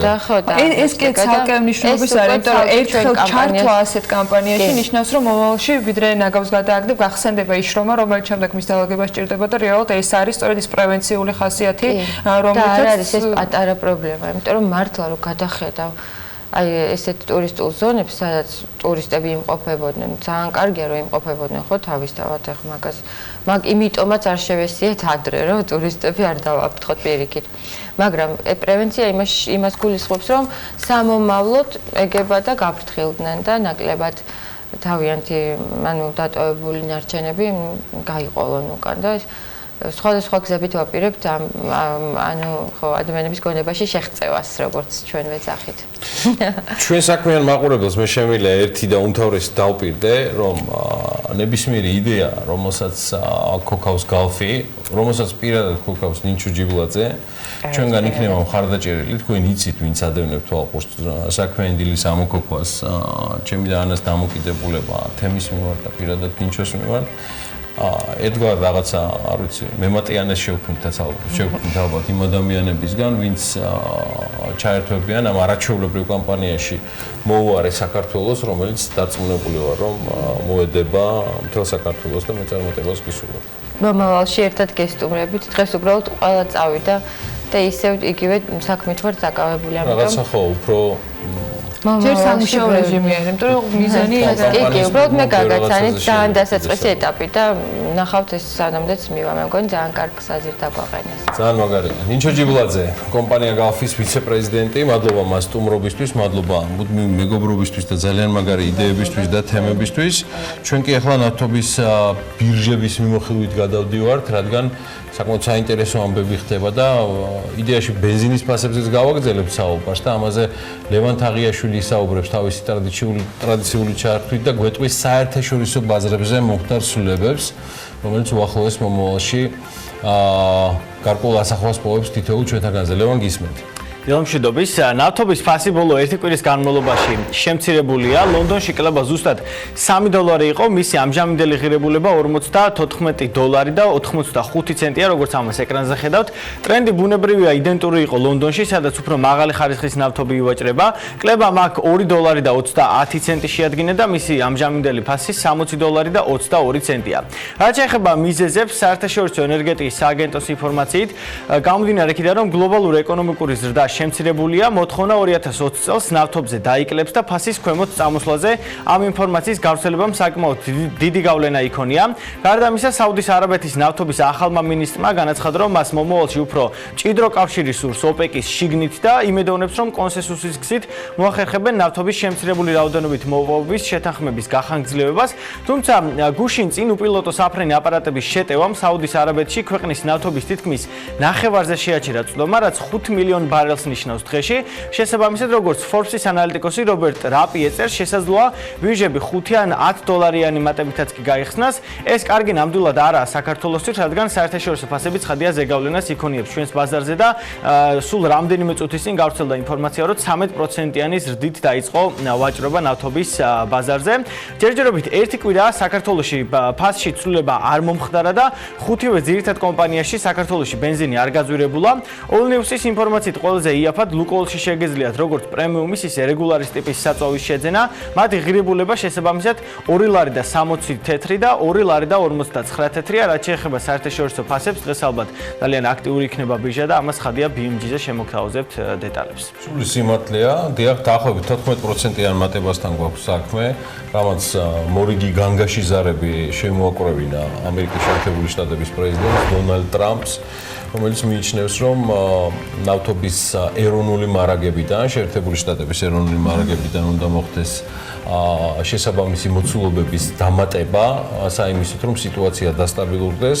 შეგახსენებთ, რომ იმ ინფორმაციაზე დაყრდნობით, რაც ლევან თაღიაშვილმა საერთაშორისო ბირჟებიდან გამომდინარე მოგაწოდათ, საუბარია, რომ საუდის არაბეთმა მკვეთრად შეამცირა მოპოვებითი სამუშაოები ნავთობთან დაკავშირებით, რამაც ერთ-ერთი ოფიციალური ცნობით სხვა მიზეზებთან ერთად, რაზეც ჩვენი რეპორტიორი საუბრობდა, თითქმის 14%-იანი მატება გამოიწვია ნავთობზე და $70 ნიშნულს უახლოვდება ბრენტის ტიპის ნავთობის ფასი, ცხადია ფიუჩერსებზეა საუბარი საერთაშორისო ბირჟებზე.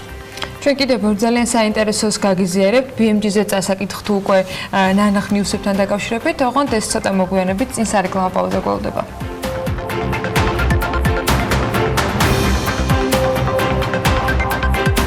ტურიზმის მსოფლიო ორგანიზაციის აღმასრულებელი საბჭოს შემდეგი სხდომა საქართველოში გაიმართება.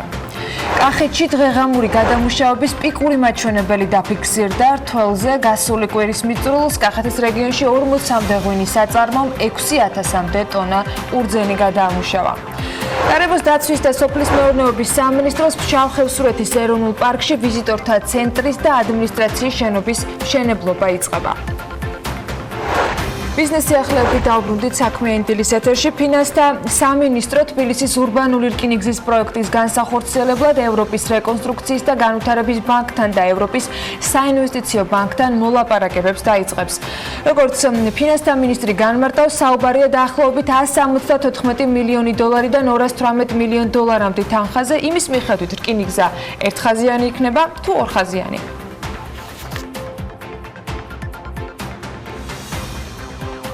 სავარაუდოდ ეს პროექტი არის საკმაოდ მსხვილი პროექტი, გეტყვით თანხის შესახებ რაზეა საუბარი და ეს არის სამგორი ლილოს მიმართულებით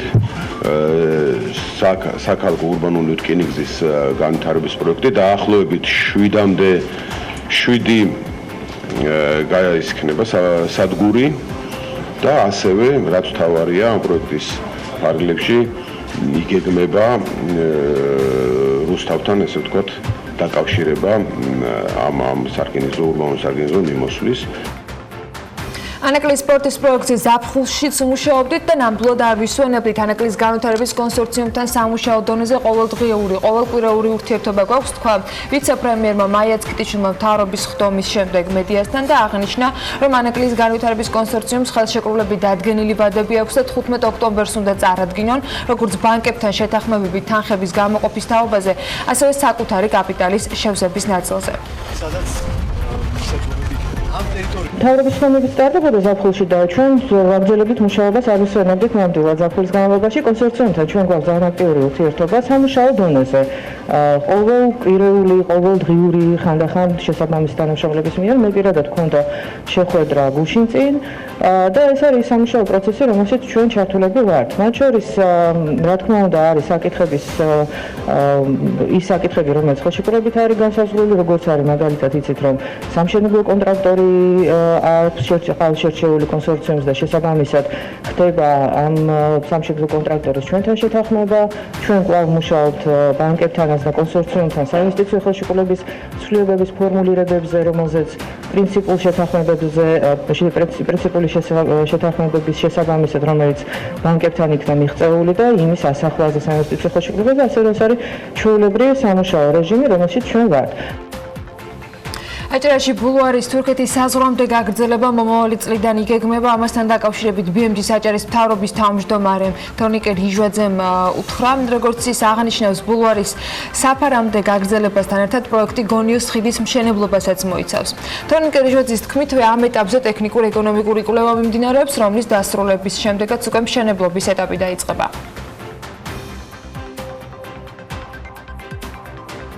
2030 წლისთვის განახლებადი წყაროებიდან წარმოებული ენერგიის ოდენობა ქვეყნის საერთო მოხმარებაში 35% უნდა შეადგინოს. ამის შესახებ განახლებადი წყაროებიდან ენერგიის წარმოების და გამოყენების წახალისების შესახებ კანონპროექტშია ნათქვამი, რომლის განხილვასაც პარლამენტი 16 სექტემბერს იწყებს.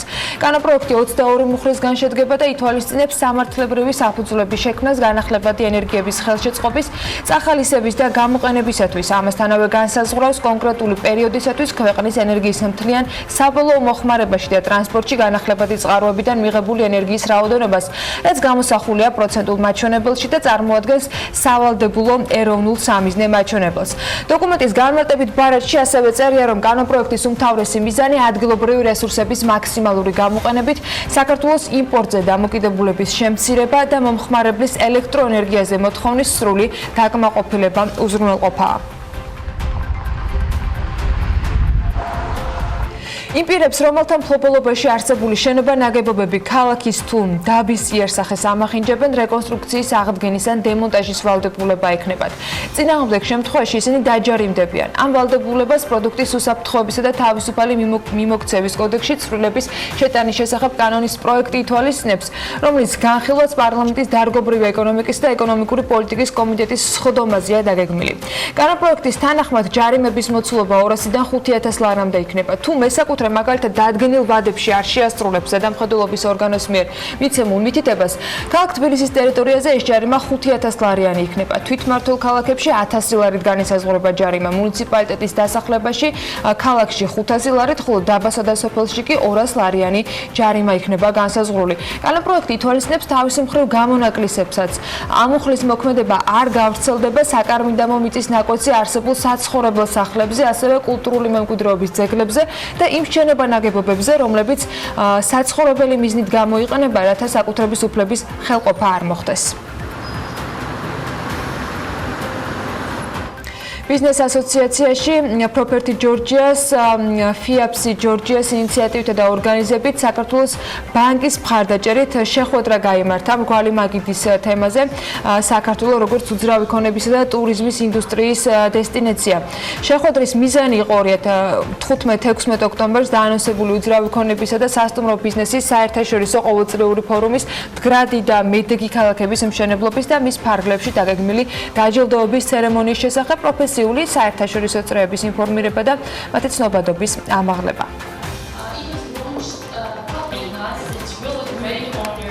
ეს ღონისძიება ეხება უძრავი ქონების და ტურიზმის სფეროს. ამოცანა არის საქართველოს პოზიციონირება მსოფლიოს რუკაზე, როგორც მიმზიდველი ცენტრის უძრავი ქონების და ტურიზმის მიმართულებით, ასევე მდგრადი და მედეგი უძრავი ქონების და ტურიზმის განვითარების პოპულარიზაცია. ღონისძიების სათაურიც სწორედ ესეთია, მდგრადი და მედეგი ქალაქების მშენებლობა. ფორუმის მიზანი არის, რომ საქართველოს როგორც უძრავი ქონების და სასტუმრო ბიზნესის ლოკაცია დაფიქსირდეს სოფლიო რუკაზე და კიდევ უფრო მეტი ცნობადობა იქნეს ამ კუთხით. შესაბამისად, ძალიან ამაყები ვართ, რომ პარტნიორები ვართ, გენერალური პარტნიორები ამ ფორუმის და ამ მასშტაბის ფორუმის. მით უმეტეს შუქდება მსოფლიო მედიის ისეთი წამყვანი ორგანიზაციების მიერ, როგორც არის Bloomberg, BBC და CNN. მსგავსი კონფერენციები ხელს უწყობს ქვეყნის ცნობადობის გაზრდას და საქართველოს როგორც მიმზიდველი ქვეყნის კონფერენციებისთვის წარმოჩენას. ამიტომ, როგორც ვიცით, ძალიან მნიშვნელოვანი სტუმრები დაესწრებიან სხვადასხვა ქვეყნიდან და შედეგად მარკეტინგი ქვეყნის, რა თქმა უნდა, ცნობადობა გაიზრდება. ქუთაისში უნივერსიტეტის კორპუსებთან ერთად კიდევ ახალი ინსტიტუტი შენდება, რომლის შესახებაც 18 სექტემბერს დამატებით ინფორმაცია გაჟღერდება SBM-თან ქუთაისის საუნივერსიტეტო კომპლექსის პროგრამის координатორის თემურ მურღულიას განმარტებას შეგიძლიათ ამოიკითხოთ ქუთაისის ტექნოლოგიური უნივერსიტეტის პროექტის განვითარების მნიშვნელოვანი ეტაპი მისი თქმით დასრულდა და პრეზენტაცია სწორედ 18-ში შედგება. პროექტის განმახორციელებელთა ინფორმაციით 2020 წლის სექტემბერში კომპლექსის ინფრასტრუქტურა სტუდენტების პირველი ნაკადის მისაღებად მზად იქნება.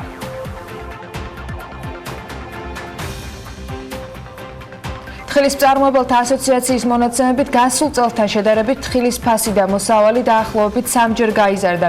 ეს მონაცემები ასოციაციამ თხილის მოსავლის გადარჩენის პროექტის ფარგლებში შეაჯამა, რომელიც სოფლის მეურნეობის სამინისტროს და პარტნიორი ორგანიზაციების მხარდაჭერით განხორციელდა. ამ ასოციაციაში 15,000 ფერმერია გაწევრიანებული, რომლებიც საერთო ჯამში 17,000 ჰექტარ ფართობს ფარავენ. გუშინ ბრიტანეთის საბჭომ და ბრიტანეთის საელჩომ საქართველოს ეროვნულ მუზეუმთან ერთად დავით აღმაშენებლის უნიკალური მონეტის გამოფენა გახსნეს.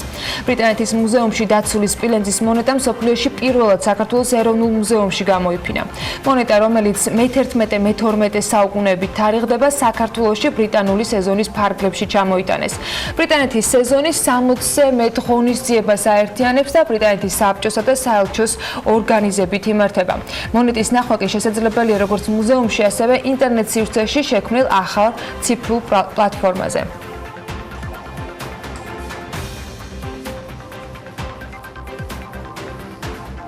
საქართველოში ელჩად ჩამოსვლამდე თავად ვიქავი მუზეუმში და მახსოვს ჩემი რეაქცია, როცა ეს უნიკალური მონეტა გამოიღო მუზეუმის თანამშრომელმა და მაშინ ვიფიქრე, რომ უნდა მოგზებნო გზები, რომ ეს მონეტა ასეთი ზვირფასი რამ ენახა ქართველ ხალხს.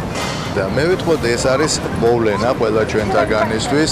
ეს არის კიდევ ერთხელ შეხსენება ამ დიდი მეფის და ჩვენ ყველანაირად შევეცდებით, რომ ჩვენი საგანმანათლებლო პროგრამებით კიდევ ერთხელ წარმოვადგინოთ დავითის ეპოქა, თვითონ დავით აღმაშენებელი, მეფე, რომელიც ქმნიდა და ანვითარებდა ქართულ სახელმწიფოს. ბოლო 2 დეკადის განმავლობაში მსოფლიოში ინტერნეტ მომხმარებლების რიცხვი გეომეტრიული პროგრესით გაიზარდა. World Atlas-ი მსოფლიო ბანკის მონაცემებზე დაყრდნობით წერს, რომ ამ მიმართულებით ყველაზე დიდი პროგრესი ნიგერიამ და ბანგლადეშმა აჩვენა. ზრდა ამ ორი ქვეყნის შემთხვევაში იყო 40,000%-იანი. რაც შეეხება მსოფლიოს, ხოლო რაც ხდება ამასობაში საქართველოში, როგორია პროგრესი ამ კუთხით, უფრო მეტ ინფორმაციას ანუკა ჯოხაძე დაგვიზუსტებს ახლა საქმიანი დილის მაყურებლებისათვის. ანუკა, დილა მშვიდობისა. რა თქმა უნდა, ნიგერიასა და ბანგლადეში მსგავს მაჩვენებელს ალბათ ჩვენი ქვეყნის სტატისტიკა ვერ დაეწევა, მაგრამ საინტერესოა, გვაქვს თუ არა პროგრესი ინტერნეტ მომხმარებლების ზრდის მიმართულებით, როგორც ქალაქში, ასევე სოფლად. ანა დილა მშვიდობისა. სტატისტიკის ეროვნულმა სამსახურმა რამდენიმე დღის წინ 2019 წლის სტატისტიკა გამოაქვეყნა, რომელიც ჩინა მეურნეობებში საინფორმაციო და საკომუნიკაციო ტექნოლოგიების გამოყენებას ასახავს. გამოქვეყნებული სტატისტიკა სხვადასხვა საკვანძო საკითხების მიხედვით არის ჩაშლილი. დავიწყოთ იმით, თუ რამდენი ინტერნეტ მომხმარებელი ყავს ჩვენს ქვეყანას, როგორც მთელი მსოფლიო, მთელი ქვეყნის მასშტაბით, ისე ჩაშლილად, სოფელსა თუ ქალაქში. როგორც აღმოჩნდა, საქართველოში შინა მეურნეობების 79.3% ინტერნეტით არის უზრუნველყოფილი. ეს მაჩვენებელი კი წინა წლის ანალოგიურ მაჩვენებელზე 3.5% პუნქტით მეტია. საინტერესოა ის, რომ აჭარაში პროცენტულად უფრო მეტი შინა მეურნეობაა ინტერნეტით უზრუნველყოფილი, ვიდრე თბილისში. აჭარაში პროცენტული რაოდენობა 99.8%-ია, ხოლო თბილისში ეს რიცხვი 88.4%. საქალაქო დასახლებებში ინტერნეტით საერთო ჯამში უზრუნველყოფილია შინა მეურნეობების 86.1%, ხოლო სოფლებში ეს რიცხვი 79.9%-ია. ამავე დროს საინტერესო არის, რა მიზნით იყენებენ ინტერნეტ ქსელს ყველაზე ხშირად საქართველოში. ანა 15 წლის და უფროსი ასაკის ინტერნეტ მომხმარებლებისთვის ბოლო 3 თვის განმავლობაში ინტერნეტის გამოყენების ძირითად მიზნებს შორის პირველ ადგილს პროცენტული რაოდენობით არც არის გაცაკვირი, რომ სოციალური ქსელების გამოყენება იკავებს. შემდეგ ადგილზეა ინტერნეტის საშუალებით ვიდეო და აუდიო კავშირი. ახალ ამბებს კი ინტერნეტის მეშვეობით 55.4% კითხულობს. ელექტრონული პოსტით კი დაახლოებით 53% სარგებლობს. 51%-ს აჭარბებს ჯანმრთელობის საკითხზე ინფორმაციის მაძიებელი ადამიანების რაოდენობა. ინტერნეტის მოხმარების ძირითად მიზნებს შორის ასევე მოხდა ინტერნეტ ბანკინგის გამოყენებას, თუმცა მას შედარებით დაბალი პროცენტული მაჩვენებელი აქვს. ინტერნეტ ბანკინგს მომხმარებლების მხოლოდ 29.8% იყენებს ინტერნეტს ამომსახურებისთვის. ასევე შედარებით დაბალი პროცენტული წილი აქვს პროგრამული უზრუნველყოფის პროდუქტის, გარდა თამაშებისა, ჩამოტვირთვას და ასევე სამუშაოებისთვის აპლიკაციების გაგზავნას. სმარტფონების ერაში ყველაზე ხშირად რა ფორმით სარგებლობთ სარგებლობთ ინტერნეტით, კომპიუტერით თუ უფრო მეტად მომხმარებლები ტელეფონს აინჭებენ უპირატესობას? ანა, კვლევის შედეგების მიხედვით საქართველოში კომპიუტერით შინამეურნეობების 62%-ია უზრუნველყოფილი. ქალაქებში ეს მაჩვენებელი 74%-ს აჭარბებს, ხოლო სოფლებში 44%-ს.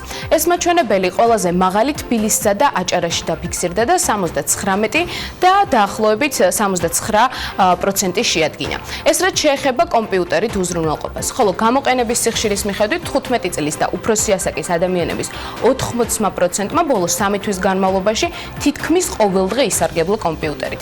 12.9%-მა კვირაში ერთხელ მაინც, ხოლო 7% იშვიათად იყენებს კომპიუტერს. და ბოლოს აღმოჩნდა, რომ საქართველოში 6 წლის და უფრო ასაკის მოსახლეობის დაახლოებით 85%-ს მობილური ტელეფონი აქვს, რაც წინა წლის ანალოგიურ მაჩვენებელზე 2.3%-ით მეტია.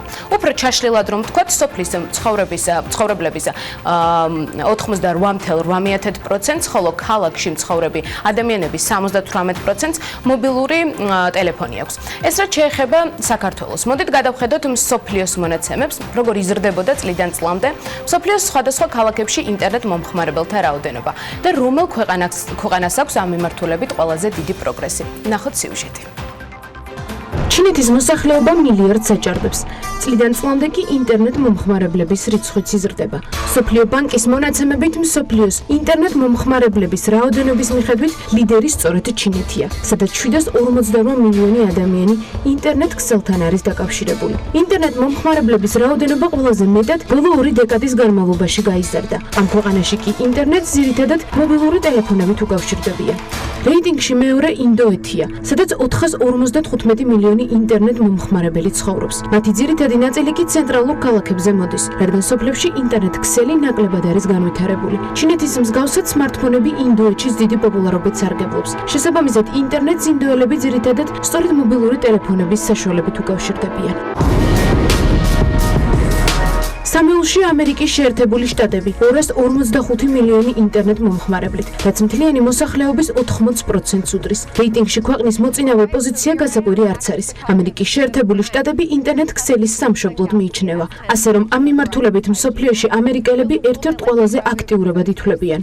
ამერიკას ბრაზილია მოსდევს, სადაც 140 მილიონი ინტერნეტ მომხმარებელი ცხოვრობს. თუმცა ეს ქვეყანა მხოლოდ ინტერნეტ მომხმარებლების სიმრავლით არ გამოირჩევა. ამ ქვეყნის მოსახლეობა ერთ-ერთია მსოფლიოში, ვინც ყველაზე მეტ დროს ინტერნეტში სხვადასხვა ამბების მოძიებას უთმობს. განსაკუთრებული პოპულარობით ბრაზილიაში სოცქსელები სარგებლობს, კერძოდ კი Facebook-ი. ხუთეულს იაპონია ასრულებს, რომელსაც ბოლო მონაცემებით 115 მილიონი ინტერნეტ მომხმარებელი ჰყავს. იაპონია ერთ-ერთი ქვეყანაა, სადაც ყველაზე ადრე მოხდა ინტერნეტ ქსელის განვითარება. სწრაფი ინტერნეტი იაპონიაში ხელმისაწვდომი იყო ჯერ კიდევ 2000-იანი წლებიდან, ხოლო 1990 წელს მსოფლიოში პირველი მობილური ინტერნეტის სერვისი iMode სწორედ აქ გამოჩნდა.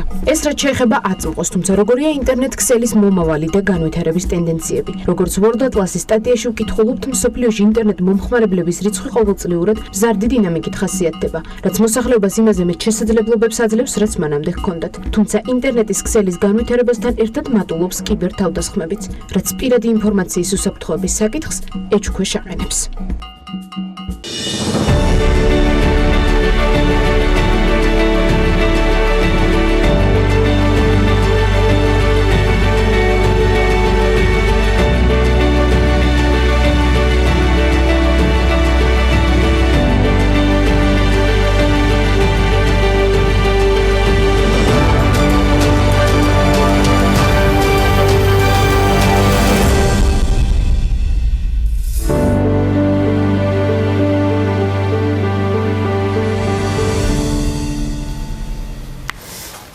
ჩემი არ იყოს და BMG-ის თუ Forbes-ის სხვა გუნდის წევრების მსგავსად, რომელიც პერიოდულად ხან BMG-ის რომელ პროექტში გადავპორტირდებით და გადმოპორტირდებით უკან. ხან ამაჯგალაძე საქმიანი დილაში დაბრუნდა, აი ეს ერთად დავდივარ და ვიყავით სულ და ის და მაყურებლის გამართლებულ მოლოდინთან ერთად, კეთილგზავნილებთან და ოვაციებთან ერთად ნახავდით ყველაფერს სოციალურ ქსელში. ამ ამბის გამოც თოჯინებიც იცინიან. ოცნებობენ კი. კარგად ცნობილი ქართული ფილმის სახელი დილიდან ტყუილად არ გამხსენებია, არც მეტი დანაკლები დღევანდელი საქმიანობის გმირად, ამანამ ნანა ყაულაშვილი შეარჩია ქალბატონი, რომელსაც უცხოეთშიც კი როგორც საოცარ მეთოჯინეს იცნობენ. აი საქართველოში მას კიდევ სხვანაირად იცნობენ, მე არ მინდა ყველაფერი მოვყვე, მაშინ საქმიანობის ავტორები მე ვიქნებოდი, არა და ეს თავიდან ბოლომდე ამაზე საავტორო უფლებები მანანას აქვს. მანო მაჯლავაძე ქალბატონებო და ბატონებო და მისი საქმიანები. დილამშვიდობის. დილამშვიდობის. ვისით ხსნით ჩვენს აქტიურ კვირას, რომ მაგარი ქალბატონია. ძალიან საინტერესო ქალბატონია. ადამიანი, რომელსაც არჩევანის დრო, როდესაც დაუდგა, ის პერიოდი იყო, როდესაც მშობლები უფრო წყვეტდნენ, როგორი არჩევანი უნდა გაეკეთებინა და რა პროფესია უფრო უკეთესი იქნებოდა მისთვის. დაყვა მშობლების ნებას, თუმცა უკვე საკმაოდ დიდი ხნის შემდეგ მიხვდა, რომ მას სხვა რამე უნდა ეკეთებინა. დაიწყო ამის კეთება, უკვე ინტერნეტის ეპოქამაც მოუსწრო, ინტერნეტით ისწავლა ყველაფერი და დაიწყო ის, რაც აღმოჩნდა, რომ თურმე მთელი ცხოვრება უნდა ეკეთებინა და მისი იყო. მიუხედავად იმისა, რომ ექიმია და იმ პერიოდში გახდა სტუდენტი სამედიცინო ინსტიტუტის, როდესაც ლეგენდები დადიოდა სამედიცინო ინსტიტუტში მოწყობაზე, ძალიან მარტივად მიაღწია სტუდენტობას, გახდა ამ ინსტიტუტის სტუდენტი, ექიმია, ოფთალმოლოგია, მაგრამ მასში სხვა ადამიანი იჯდა. და როდესაც მიხვდა, რომ აი ეს სხვა მასში უფრო იღვიძებდა, დაიწყო იმის კეთება, რაც ძალიან საინტერესო, ძალიან ლამაზიც აღმოჩნდა. იმდენად ლამაზი, რომ აი როგორც ჩვენ თქვი, უცხოეთში ბევრი იცნობს უკვე მის თოჯინებს, ძალიან ბევრგან არის მისი საკოლექციო თოჯინები. თან აღმოჩნდა შემოსავლიანიც. ეს საკმაოდ შემოსავლიანიც არის, თუ კი შენ მუშაობ დაკვეთებზე. აი, ქალბატონ ნანაში ბიზნესმენი არის ის, ანუ საქმიანი ადამიანი ნაწილობრივ არის შემოსული. აი ამ დაკვეთის ბოლომდე ვერ ეგუება ამ ცნებას, იმიტომ რომ როდესაც დაკვეთას ღებულობს, ამბობს, რომ ეს ჩემი თოჯინები აღარ არის. მე აღარ ვაკეთებ იმას ისე, როგორც უნდა ვაკეთებდი. თუმცა შემოსავლის წყარო სხვა შეიძლება გაჩნდეს ესეთ შემთხვევაში, ის უკვე მას ესე რომ ვთქვათ, შეგირდები წყავს მოსწავლეებიც, რომთაგან რამდენიმე საკმაოდ კარგი მეთოჯინეც არის, მასთან ერთად ღებულობენ გამოფენებში მონაწილეობას. ამ თოჯინების ფასი საკმაოდ მაღალია, გიორგი. შეიძლება მოგეწონოს, ხელი მოკიდო, მაგრამ ჩვენ როცა დავდიოთ გადაღებაზე, აი ის ქონდა გაფაციცებული ვიყავით მეც და ოპერატორიც, რომ რაიმე არ გვეთკინა რომელიმე თოჯინასთვის, იმიტომ რომ მათი ფასი იწყება სადღაც $200-დან და ადის ზემოთაც კი. და ვიცი რომ ზოგიერთი გარდა იმისა, რომ ეს ხელით ნაკეთობა, მეტიც. მიუხედავად იმისა, რომ ეს ხელით ნაკეთობაა და თავისთავად უკვე ძვირადღირებული პროდუქტია, ამას ემატება ის, რომ ის არ აკეთებს ჩვეულებრივი რიგითი მასალისგან, ჩვეულებრივი ქსოვილი, ყველაფერი ძვირფასი უნდა ქონდეს. როგორი ექიმია და როგორი ოფთალმოლოგია ქალბატონი ნანა, ანუ ბიზნესთან დაკავშირებით გავიგეთ, თან მეორე მხრივ ააწყო, ნახე პროცესი, ანუ შეგირდები ყავს, უმზადებენ, დაწუნებული ვარ რაღაცებს გეგმავს. თავისი ძირითადი პროფესიისთვის აი სამსახურია. კითხე კიდეც იცით, აი რამდენად იყო ექიმა თქვენი თავი ამ პროფესიაში. მითხრა რომ მე მომწონს, იმიტომ რომ ბავშვებთან მუშაობ. მომწონს რომ ეს არ არის სტრესული, აი თქვა ისეთი როგორც არის ქირურგია და ასე შემდეგ, ხო? მომწონს ეს და მithumetes მომწონს, როდესაც თქვა 1 თვის, 2 თვის შემდეგ ჩემთან მოყავთ პაციენტი ბავშვი და მკურნალობის შედეგსაც ხედავ. მაგრამ მას ეტყობა რომ ის სხვა ცხოვრები ცხოვრობს, იმიტომ რომ გზაში როდესაც მოვდივარ, როდესაც წვევი მაღვიძებს ის ფიქრი, რომ აი ის მელოდება იქ, რომელიც დასამთავრებელია, რომელსაც თქვათ კაბა უნდა შევუკეს. ხო, აშკარად. სხვა ძალიან ეხმარება აი ახალი თაობის ის როგორ მოყვება. მისი შვილი, რომელიც საქართველოში არ ცხოვრობს, არქიტექტორია ის მისი რჩევა იყო, რომ აიყვანა მოსწავლეები. მისი რჩევა იყო, რომ სოციალურ ქსელში გამოეფინა ეს ყველაფერი. ანუ ის უწყობს ფეხს და კარგ რჩევებსაც იზიარებს. მიუხედავად რაღაცა ეგრეთ წოდებული ლაქშერი სეგმენტისა, რაც ქალბატონ ნანას აქვს შერჩეული, რაღაც ბიზნეს პროცესთან მაინც გვაქვს საქმეც. ძალაუნებურად გამოვიდა. ეხლა მალე ალბათ სადღაც ნოემბერში ის პერსონალური გამოფენისთვის ემზადება. მისი თოჯინები არიან უკვე მოგზაურობენ და საცხოვრებელი მისამართიც აქვთ რამდენიმე ამერიკაშია, ჩინეთშია, ინდოეთშია, რუსეთში ბევრია, გერმანიაში. ერთი სიტყვით მოედნენ ქვეყანას. თოჯინები იცინიან ნანა ყაულაშვილის ისტორია და ჩვენი პრემიერად საქმიანებისა, აც უკვე საქმიანი დილის ეთერში. მოდი ვნახოთ მანო მაჯლაძის კიდევ ერთი ისტორია საქმიანებზე.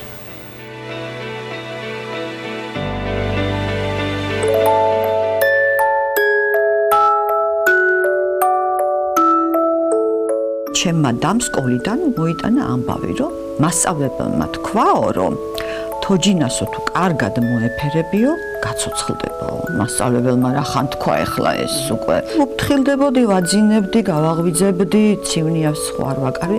თამაშით არა, ვცდილობდი რომ შემეკერა იმისთვის სამოსი. რო გავიზარდე ახლა უკვე, ისეთი ძალით შემოიჭრნენ ჩემ ცხოვრებაში ესენი, რომ ცოცხლები ვითარია. ეს მშველის ძალიან, მშველის იმაშიც რომ აი ტელევიზორში რომ არის რაღაც ახალი ამბები, რაღაცებს რო აცხადებ. მე საერთოდ თუ ვაკეთებ, ჩამესმის არაფერი, აბსოლუტურად. აქ არა ვარ. ასე შეიცვალა ერთჩვენიერ დღეს მისი გარემო, საქმიანობა. სახლში კი ერთმანეთის თანმიმდევრობით გაჩნდნენ usახელო თოჯინები. თოჯინები, რომლებიც არ იცინიან, მაგრამ ოცნებობენ. ნაკლებად აიცინიან, საერთოდ რაღაცით შინაგანად მგვანან მე. არც ტირიან, უფრო აი დაფიქრებულები არიან და მეოცნებები არიან. პირველი თოჯინა შულს გაუკეთა, რბილი, თბილი, მატყლის. 90-იანებში სხვა არაფერი შეუებოდა. გაყიდვა სცადა, გაიყიდა, 10 წელი კერავდა და ყიდდა. მერე მობეზდა რაღაც ახალი საინტერესო და უფრო რთული მოუნდა გაეკეთებინა. ინტერნეტის ეპოქაც წამოეშოლა და ინტერნეტიდანვე გამოიწერა პირველად მასალა. დაიწყო და ახლა უკვე აზემეთ ხელნაკეთ საკოლექციო თოჯინას აწერია ნანა ყაულაშვილი. რამდენი მწვანეა და რამდენი დღეს პირველი ნაწილი პროფესიას მიაქვს. იმ პროფესიას, რომელიც მშობლებმა შეურჩიეს. მუსიკოსობა უნდოდა და უთხრეს, მეორე ელისო ვირსალაძე ვერ იქნებიო. ხატვა უნდოდა და უთხრეს, დიდი მხატვარი ვერ გახდებიო. და ისიც დანებდა. სამედიცინოზე ჩააბარა. ცხოვრებაში ყველაზე იოლად ლეგენდად ქცეულ სამედიცინოზე მოწყობა ყველაზე მარტივად გამოუვიდა. ფიზიკის ერთი გამოცდით. მაინც კვაყოფილია, ბავშვთა ოფთალმოლოგია, ნაკლები სტრესი და ბავშვები, როცა მკურნალობის შედეგს ხედავს, მოსწონს, მაგრამ მაინც ყველაზე ხშირად იმაზე ფიქრობს, ვინც სახლში ელოდება. თოჯინებით თამაში არ უყვარდა, ძალიან პატარა მისწავლა მეზობლის ქალისგან ქსოვა, კარგვა, კერვა, ხელსაქმე ამ საქმეში გამოადგა, ისევე როგორც სამედიცინო ინსტიტუტში ნასწავლი ანატომია. მისი თოჯინები ნელ-ნელა იხვეწებოდნენ. თავიდან მარტო სტატიკურები იყვნენ, მერე კიდურები აამოძრავეს, ბოლოს მექანიკურებიც გახდნენ. ყველაზე საინტერესო მუშაობის დაწყების პროცესია. სიუჟეტი, რომელიც იბადება. გოგონა, რომელსაც დაბადების დღეზე მხოლოდ ერთი საჩუქარი აჩუქეს. ბიჭი გალიით, ან ლოკოკინაზე მჯდარი სურვილების ამსრულებელი, ნელა რა მოდის და ყველაზე პატარა სურვილი რომ მოაქვს. გოგონა წითელი ვარდები და ვარსკვლად მრიცხველი. ასეთ სტილს ქვია მაროტე. ფრანგული ძველი. ფეხები და ხელები არ უნდა ქონოდა და ეს იყო რა? აი ეს ჩხარუნობს, ეხლა ეს ისეთი ძალიან არ ჩხარუნობს, იმიტომ რომ არ იყო აქ ისინი. და ფრანგ ქალებს წვეულებებზე ძველად ჭერიათ ეს და ყურადღება რომ უნდათ რომ მიექციათ ესე. გააჟღრიალებდნენ და გააჟღრა მაროტე არის ესეთი. მუშაობა ორი კვირა ან რამდენიმე თვე გრძელდება, გააჩნია ზომას და სირთულეს. სიუჟეტი ჩდება, მაგრამ კეთების დროს შეიძლება სულ სხვა სახე, განწყობა გამოვიდეს. ან უკვე შერჩეული ქსოვილი და ტანსაცმელი უბრალოდ არ მოირგოს და გაჩიუდდეს. წინასწარ მაქვს ეს ქსოვილები, შევარჩიე, შევიძინე, ფერთა გამა დავალაგე ერთად და ვფიქრობ, აი ამას გავაკეთებ და აი თავზე მივადებ და არ იცმებს, არ უნდა, ნუ. არ უხდება არაფრით და მე ბრაზარია. კი, ბრაზდები ხომე, რა არ მოგწონს ახლა, ვეუბნები ხოლმე და მე რაღაცა სხვას ვცდილობ. ამ სამოდელო სახლის მთავარი დიზაინერიც და მკერავის თვითონაა. კერვა და ქარგვა კიდევ ცალკე სიამოვნება. რაც უფრო პატარაა ქუდი, კაბა, მოსასხამი, ან კაბის ქვეშ ჩასაცმელი საცვალი, წინ და ხელთათმანი თუ ტყავის ფეხსაცმელი, ეს უფრო სახალისოა და ნერვის ერთი უჯრედიც არ ტოკავს მაშინ. პირიქით, ყველაფერს წყდება. მათთვის არაფერი ენანება და როცა შულთან მიდის გერმანიაში, დაბრუნებული ხვდება, რომ თოჯინებისთვის უფრო მეტი რამ ჩამოაქვს, ვიდრე თავისთვის. ქსოვილი ძაფის აღებავით მაბროში მძივი და მაქმანი. ქსოვილებში ვცდილობ, რომ ძვირფასი ქსოვილები გამოვიყენო, განსაკუთრებით ბარხადი, იმიტომ რომ საკმარისია ჩააცვა უბრალო ქსოვილი, მოკლა ვამითი ყველაფერს და შენ შრომას გადაყრი წყალში. ახალს რომ გავაკეთებ და დავამატებ, დავდგავ აქ, ხო? სამსახურში რომ დაწავედი ან სადმე შემოვიხედავ. აბა ეხლა წყნარად იყავით, არ ეჩხუბოთ ამ ახალს და ჩემი ქარი სული წინის ხოლმე ამაზე. პირველი თოჯინა სალონში ჩააბარა, როცა დაურეკეს და უთხრეს 800 ლარად გაიყიდაო, ვერც გაოცდა. თუმცა ეს საქმე ბიზნესად მაინც ვერ აქცია. რასაც აკეთებს, გასაყიდად ენანება, თუმცა მისმა თოჯინებმა მაინც დაიწყეს მოგზაურობა, გამოფენები საქართველოში, ჩეხეთსა და გერმანიაში. და მალე თოჯინები საცხოვრებლადაც გადავიდნენ სხვადასხვა ქვეყნებსა და კონტინენტებზე. ჩინეთში ერთი, ინდოეთში, რუსეთში ბლომად ბევრი, ამერიკაშიც რამოდენიმე არის, გერმანიაშია, ბაქოშია, ბევრგან არიან კი. პირველი მოსწავლეებიც გაჩნდნენ, სხვა კურსია პატარებისთვის და სხვანაირად სწავლობენ უფროსები. ბევრია ისეთი, ვისაც სამსახურის დამთავრებული აქვს, შვილებიც გაზრდილი ყავს და ახლა საკუთარი სიამონებისთვის სწავლობს. ამ საქმემ გადაცემა იცის. შეიძლება დაგაღამდეს, დაგათენდეს, მაგრამ არის მომენტი, როცა მათაც გაურბის, თუმცა შემდეგ მდგომარეობიდან ისევ მათ გამოყავთ. ყველა მათგანი მისთვის ძვირფასია, ამის პირდაპირი და ირიბი გაგებითაც. თითოეული მათგანი ერთადერთი და განუმეორებელი, ესევე როგორც ის ახალი, რომელიც ჯერ მაგიდაზია, არც ნაქვთიერი ტყობა და არც ხასიათი. ახლა ცოცხლდება თავისნაირების თანდასწრებით. ჯერ კიდევ არ იცის, ვინ იქნება, როგორი, რანაირი, როგორი თავგადასავალი ექნება და საბოლოო მისამართი რა ექნება.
დაახლოებით ერთ თვეში, უფრო ზუსტად 9-11 ოქტომბერს თბილისში ტრადიციული არბიტრაჟის დღეების მასპინძელი აღონიზება საქართველოს სავაჭრო სამრეწველო პალატასთან არსებული საერთაშორისო საარბიტრაჟო ცენტრის ორგანიზებით და ევროკავშირისა და გაეროს განვითარების პროგრამის მხარდაჭერით უკვე მე-6 წელია ტარდება და მისი მიზანი არბიტრაჟის სფეროში საერთაშორისო დონეზე არსებული სიახლეებისა და მიდგომების განხილვაა.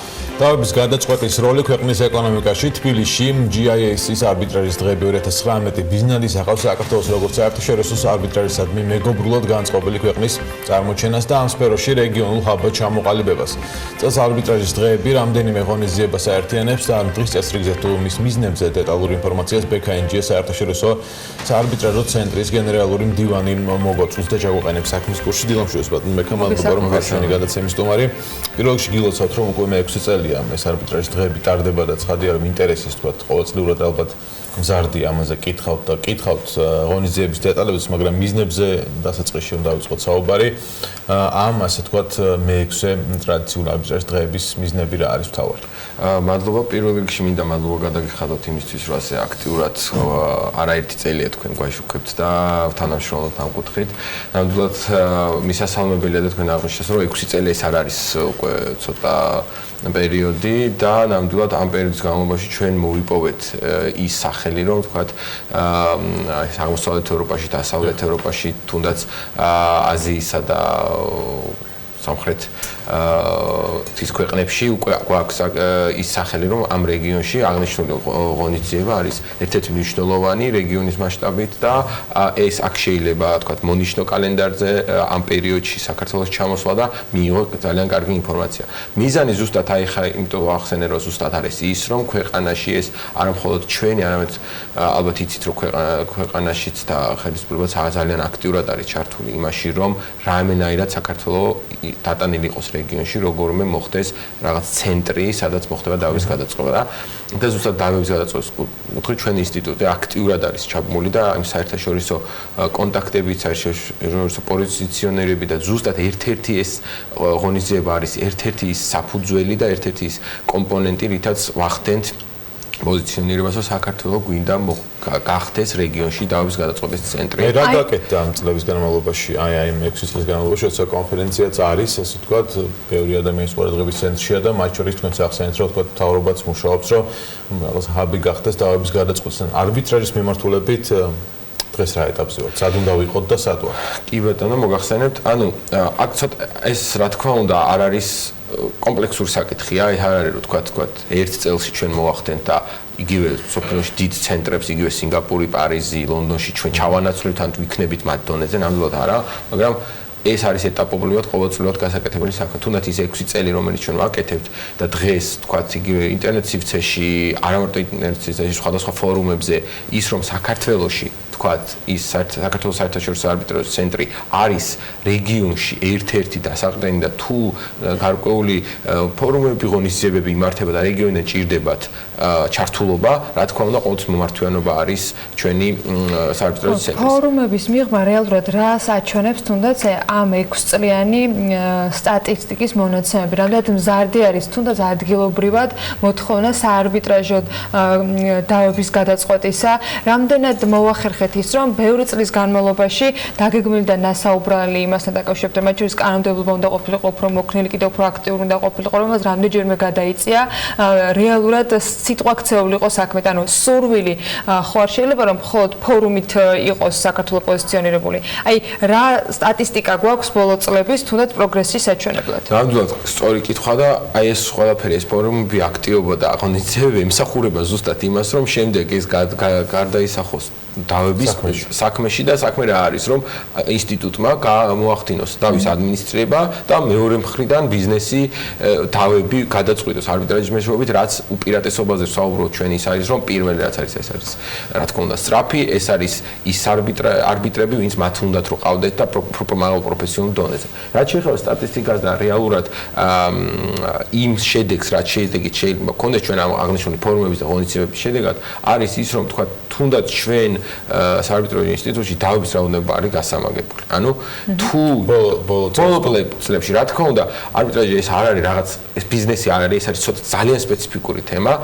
მაგალითად აი სტატისტიკურად ეს მარტო ჩვენთან არ არის სხვა საერთაშორისო ცენტრებიდანაც არის ეს ნიუანსი რომ გარკვეული პერიოდში დადებული ხელშეკრულების ჩადებული საარბიტრაჟო შეთანხმებები, ანუ დავის წარმოშობისთვის სავარაუდოდ ალბათ 4-5 წლის წელი ჭირდება, ეს საშუალოდ აღებული ციფრები და შესაბამისად აი ჩვენ უკვე აი ამ პერიოდში ვიღებთ შედეგს, რომ წელს მოდის დავები, რომელიც 2 წლის წინანდელი, 3 წლის წინანდელი დადებული ხელშეკრულებებიდან წარმოშობილი გარკვეული დავები.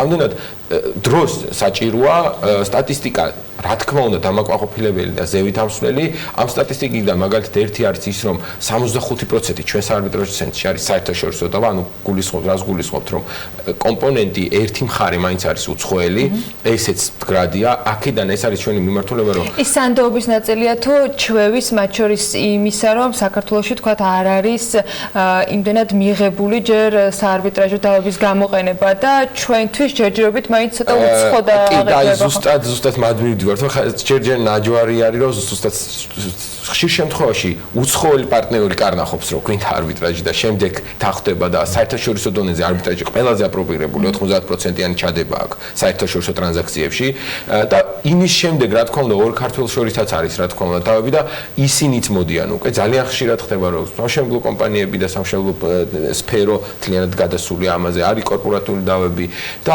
რა თქმა უნდა ვაჭრობის კუთხით და შესაბამისად ანუ ნელ-ნელა ბიზნესი ამას ხვდება, მოწონს, პროცესით კმაყოფილია, არაფორმალური ერთ ინსტანციანი სასამართლო, ბევრი უპირატესობები აქვს. დღეს ჩვენ საკანონმდებლო ბაზა როცა ვამბობთ, რომ გვინდა რომ ვიყოთ ჰაბი, თუნდაც რეგიონული მასშტაბით და ჯერჯერობით სინგაპური იქნება პარიზ თუ სხვა რომელიმე საერთაშორისო ცენტრი იყო, თქვა კონკურენციაში ვერ შევდივართ, მაგრამ რეგიონის მასშტაბით რატომაც არა, შეგვიძლია გქონდეს პრეტენზია თუნდაც ხვალ რომ რაღაცა ნაწილში მოვიზიდოთ ამ შემთხვევაში დაინტერესებული ადამიანები. საკანონმდებლო დონეზე ყველაფერი გამართული გვაქვს აიმისოთ, რომ ეს სურვილი რეალურად იყოს განხორციელებული?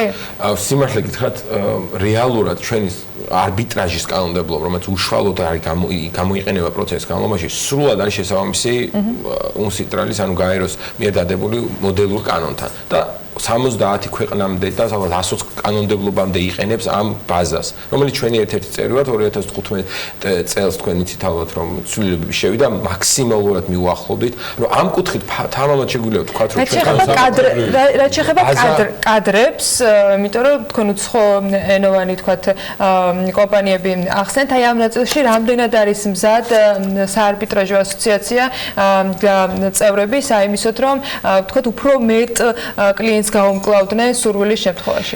ეს ძალიან მნიშვნელოვანია, ანუ როგორც იცით, ანუ უცხოენოვანი დავები, უცხო კანონმდებლობა რომ შეიძლება ითვალისწინებდეს ერთ-ერთი დავა და თქვა თუნდაც ჩვენ გავუკეთოთ ადმინისტრირება და საქართველოში იყოს ეს დავა წარმოებული.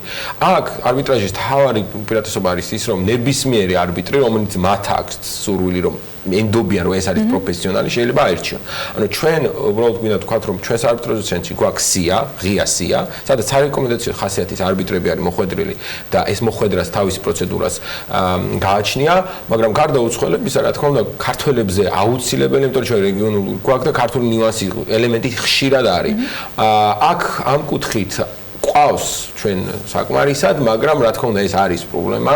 ამაზე შემიძლია ვთქვა, რომ არსებობს საქართველოს არბიტრაჟ ასოციაცია, რომელშიც მათ შორის ჩვენც დიდი წვლილი მიგვიწვევს და მათ შორის მეც ვარ საბჭოში წევრი, რომლებიც აქცენტირებული ვართ თვითონ არბიტრების გადამზადებასა და კვალიფიკაციის ამაღლებასა. ღონისძიებასაც რო დაუბრუნდეთ. კი ბატონო, მოვყვეთ რაღაც დეტალები, მაგალითად რა ფორუმზე რა ღონისძიებები დაგმელი იქნება რაღაც განსხვავებული, ხო? რამდენიმე დღიანია და შესაბამისად სხვადასხვა დღეს სხვადასხვა დატვირთვა ექნება. რა დატვირთვა ექნება, ვინ არიან მისი სტუმრები და არის აი ამ გამოწვევების საპასუხოდ რეალურად რა კეთდება ამ ფორუმის განმავლობაში? კი, ანუ თქვენ ალბათ ახსენეთ, რომ ეს ღონისძიება, კონფერენცია, ფორუმი ეძღვნება ზოგადად არბიტრაჟის გადაწყვეტის მექანიზმებს ქვეყნის ეკონომიკაში და ძალიან დიდი როლი აქვს ამ კუთხით. შესაბამისად, მთელი ეს თემატიკა არის მორგებული ამაზე.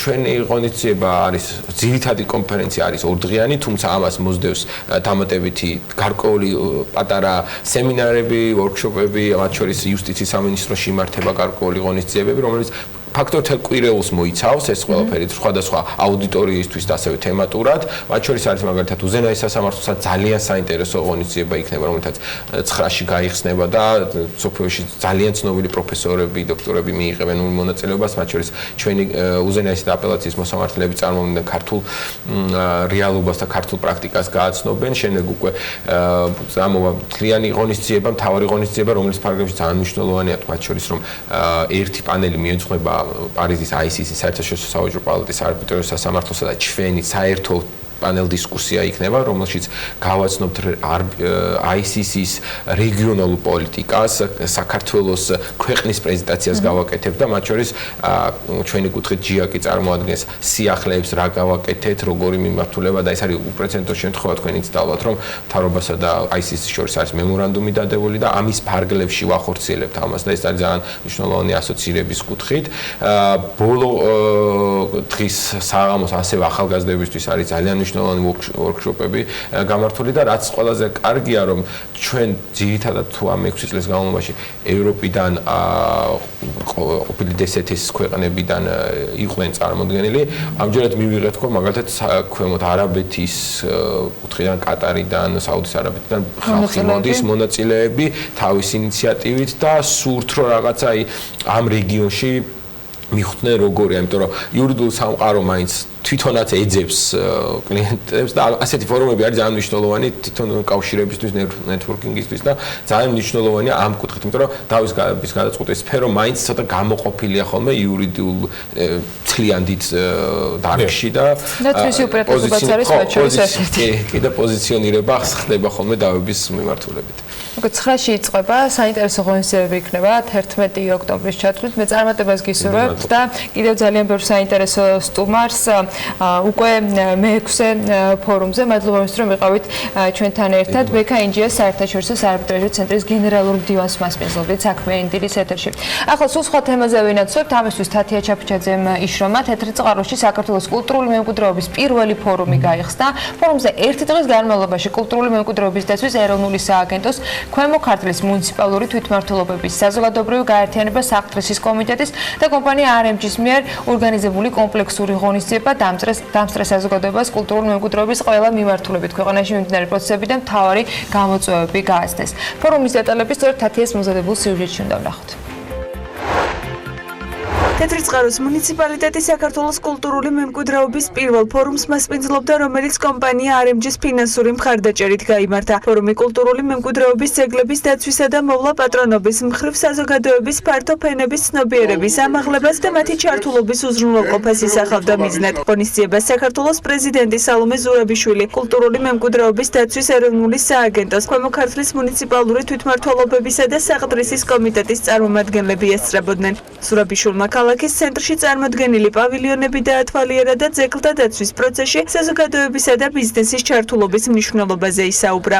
ეს არის მოტანილი ჩვენამდე ჩვენი წინაპრების მიერ და ჩვენი მოვალეობა არის, რომ ეს ჩვენ გადავცეთ შემდეგ თაობებს. გადავცეთ უკეთეს მდგომარეობაში, გადავცეთ ისე, რომ შეგმებულად ვიცოდეთ, რას ვიცავთ და რატომ ვიცავთ. და მე მინდა რომ RMG-ს ამიტომ გადავხადო მადლობა აქა, რომ შეძლო წინყურება, დახმარება და იმის გაკეთება, რომ ჩაერთოს იმ საქმეში, იქნება ეს გარემო დაცვა, თუ ეს იქნება ძეგლთა დაცვა, რომელიც არის ამ ქვეყნისთვის და ამ რეგიონისთვის ძალიან საჭირო და მე ძალიან დიდი იმედი მაქვს, რომ ამ საქმეს გააგრძელებენ.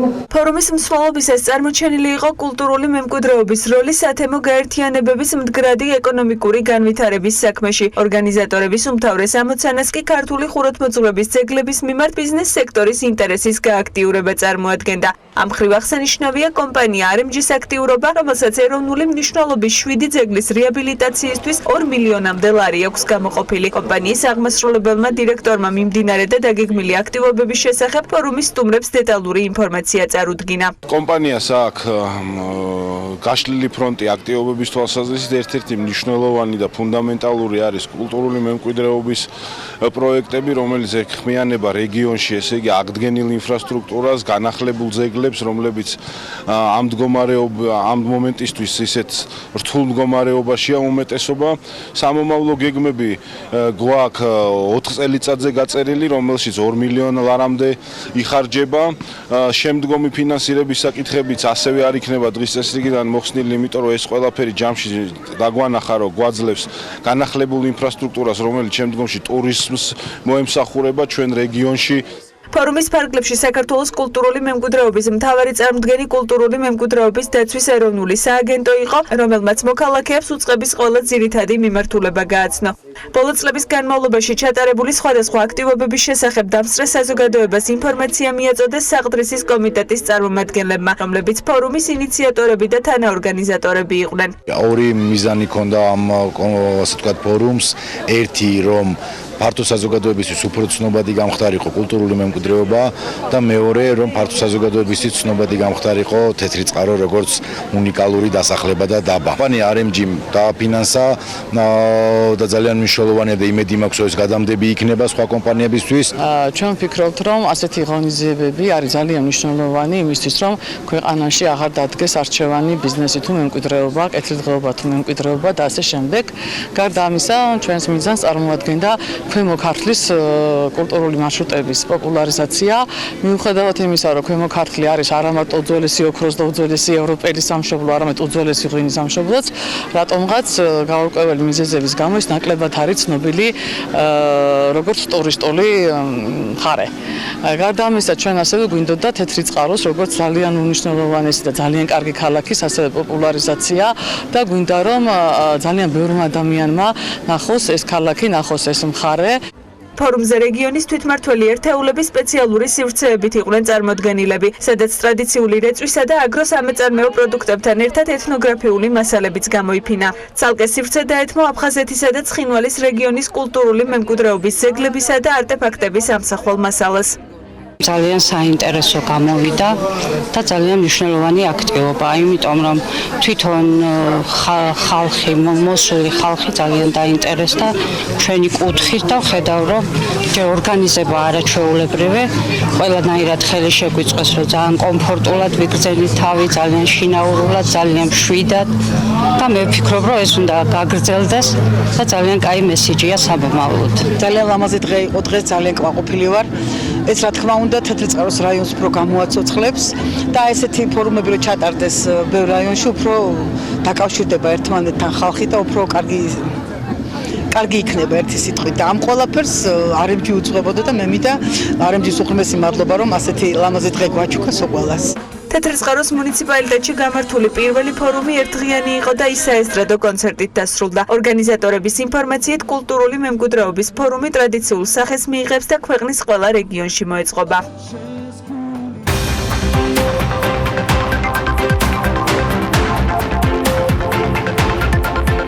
საქმიანი დილა ახალ სეზონზეც აქტიურად გააგრძელებს სტარტაპების მხარდაჭერას და ამჯერად ბიზონჯიზე უნდა მოგიყვოთ და ლევან თაღიაშვილი გვერდება ტრადიციულ სტუმრებთან ერთად, რომელიც გაგვაცნობს ჯიტას გრანტების მურიგ გამარჯვებულს. ლევან, კიდევ ერთხელ მოგესალმებით. დილა მშვიდობის. სტარტაპი ბიზონჯი, რომელზეც ახლა უნდა ვისაუბროთ, ჯიტას გრანტის ბოლო ეტაპის ერთ-ერთი გამარჯვებულია და მანქანა დანადგარების ვაჭრობისა თუ გაქირავების პლატფორმას წარმოადგენს, რომელიც საქართველოში აქამდე არ არსებობდა. როგორ გაუმარტივებს B2B ბაზარს ტექნიკის დაქირავებას ქართულ-ამერიკული უნივერსიტეტის კურსდამთავრებული მიერ შექმნილი ბიზნესი და როდის აპირებს ბიზონჯი უცხოურ ბაზრებზე გასვლას. თემაზე სასაუბროთ მისი დაფუძნებლები სალომე ღუდუშაური და ნატო ტორონჯაძე შემოგვერთებიან. დილა მშვიდობის, მადლობა რომ ხართ ჩვენთან ერთად. პირველ რიგში მოდი მაყურებელს უთხრათ, რომ თქვენ გაქვთ დაახლოებით 10 წლიანი გამოცდილება ამ ბაზარზე. როგორც ვიცი, მოგვიყევით მანამდე ბიზონჯიმდე როგორ ხდებოდა ტექნიკის დაქირავება, რა სირთულებთან იყო ეს ყველაფერი დაკავშირებული? დავამატებდი, რომ ჩვენი პლატფორმა არის ყიდვა-გაყიდვის გაქირავების და ძალიან მნიშვნელოვანი მომენტი არის დაფინანსების, რომ ასე ვთქვათ, ესე შეიკრას ეს სამკუთხედი, რომელიც მნიშვნელოვანი არის ამ ბიზნესში. როგორც ახსენეთ, 10 წელი სალიზინგო კომპანიაში მუშაობდით მეც და სალომეც და პირდაპირ შეხება გქონდა ამ ადამიანებთან, რომლებიც ეკონომიკურ დოვლადს ქმნიან. ასე ვთქვათ, მათი მიზნობრიობა არის ყოველთვის დანადგარების და ასე ვთქვათ, მანქანა დანადგარების და ტექნიკის შესყიდვა და შესაბამისად რაღაც ახლის შექმნა. ამ ხალხისთვის ხელშეწყობა არის მნიშვნელოვანი პუნქტი, როგორც ჩვენი GDP-ის ზრდისთვის, ისე სახელმწიფოსთვის. და ეს ყველაფერი შედგება და სამი მოთამაშესგან, ასე ვთქვათ, ეს არის წარმოებელი და მომწოდებელი მანქანა დანადგარის ტექნიკის, ასე ვთქვათ, დამფინანსებელი ორგანო და თვითონ ბიზნესი, რომელიც ამ ყველაფრით მე აწარმოებს, ხო?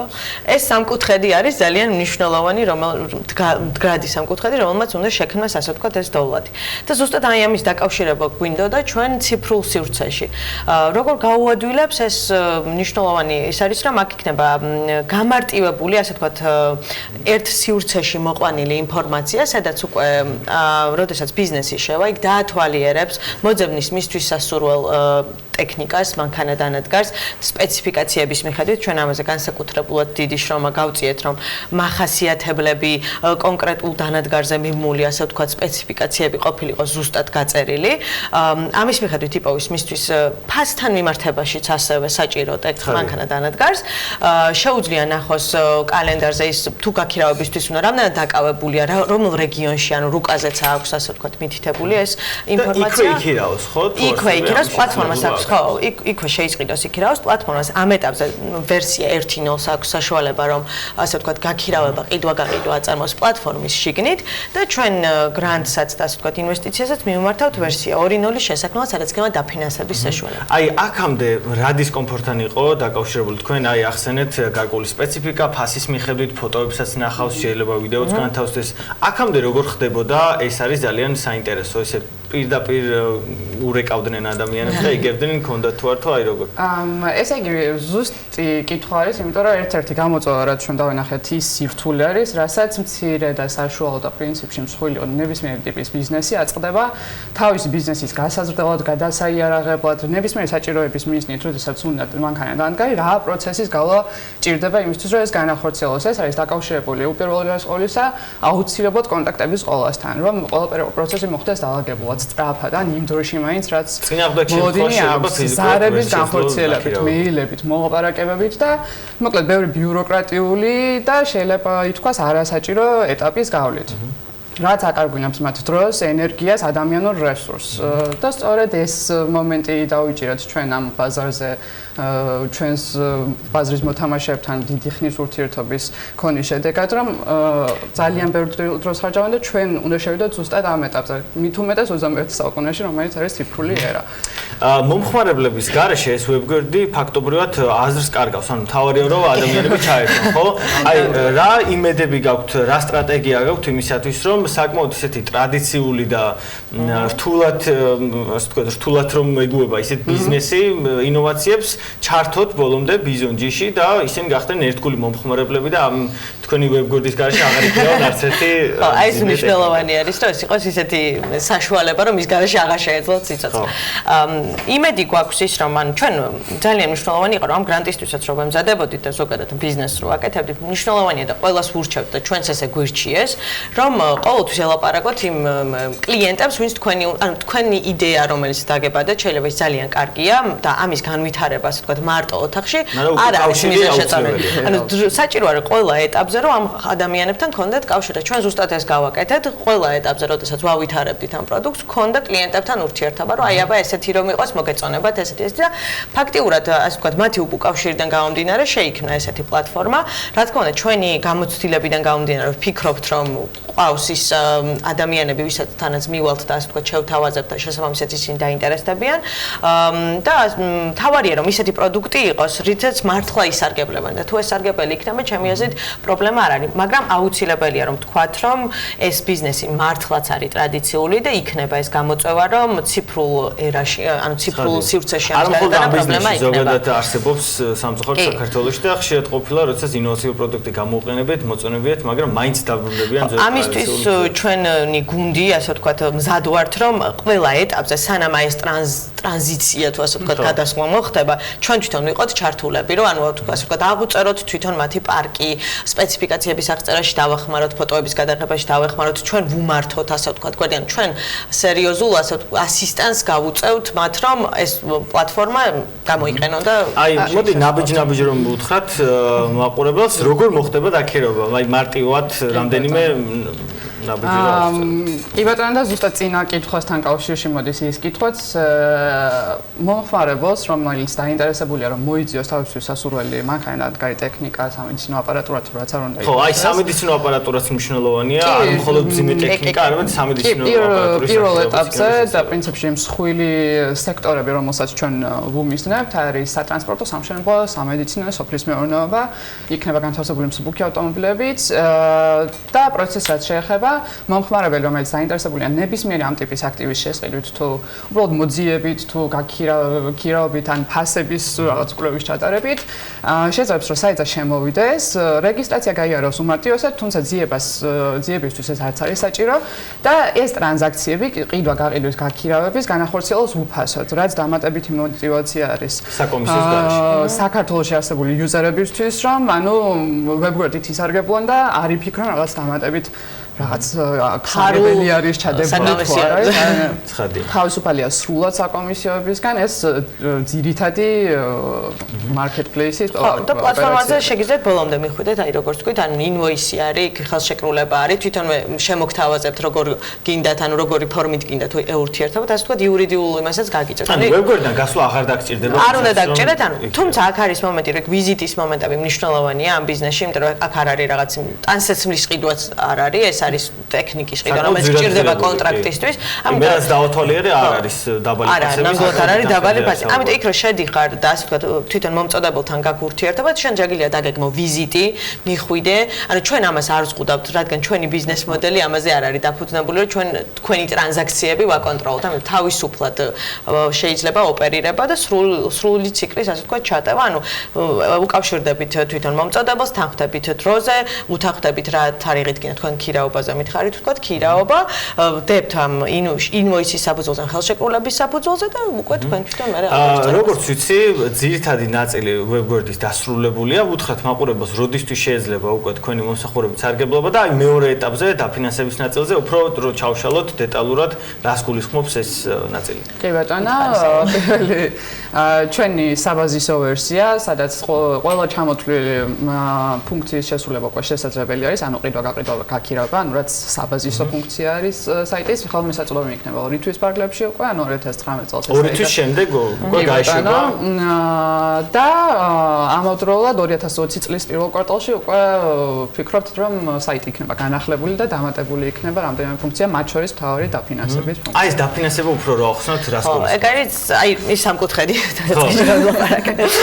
მნიშვნელოვანია რა ხო ერთია რომ მომწოდებელს და ასე ვთქვათ ბიზნესს აკავშირებ და მეორე არის რომ თუ ესე როგორც ნახეთ ძვირადღირებული ტექნიკა არის იქ და სამედიცინო დანადგარები და ასე შემდეგ მნიშვნელოვანია რომ არსებობდეს იარაღი ასე ვთქვათ tool დაფინანსების საშუალება რითაც შენ ამ ტრანზაქციას დააფინანსებ ესეთი ერთ-ერთი ძალიან მნიშვნელოვანი იარაღი როგორც ანუ ჩვენთან ცნობილია საბანკო სესხები და ძირითადად მათი ასე ვთქვათ ცნობადობა გაცილებით მაღალია ჩვენ ასევე ჩვენი საქმიანობიდან გამომდინარე გვინდა რომ ლიზინგიც წამოვწიოთ რომელიც ერთ-ერთი ყველაზე კარგი დაფინანსების საშუალება არის ხო და ასე ვთქვათ ის სალიზინგოები რომლებიც არიან ბაზარზე დიდი ხანი იღწვიან იმისთვის რომ სალიზინგო პროდუქტი წამოწიონ წინ ასე ვთქვათ მათაც უწყობთ ხელს იმისთვის რომ ან ერთად შევქმნათ ისეთი სისტემა სადაც სალიზინგო პროდუქტი იქნება წამოწეული და მანქანა დანადგარებისთვის ერთ-ერთი საუკეთესო და იქ შეიძლება ცესხის აღება აი ამ ლიზინგისაც და ცესხისაც ჯიტას კრანზეც ვისაუბროთ რაში გამარჯვებულები ხართ გილოცავთ და რაში გამოიყენებთ როგორ დაგეხმარებათ ეს გრანტი იმისათვის რომ განვითარდეს ბიზონჯი და სრულყოფილი სახე მიიღოს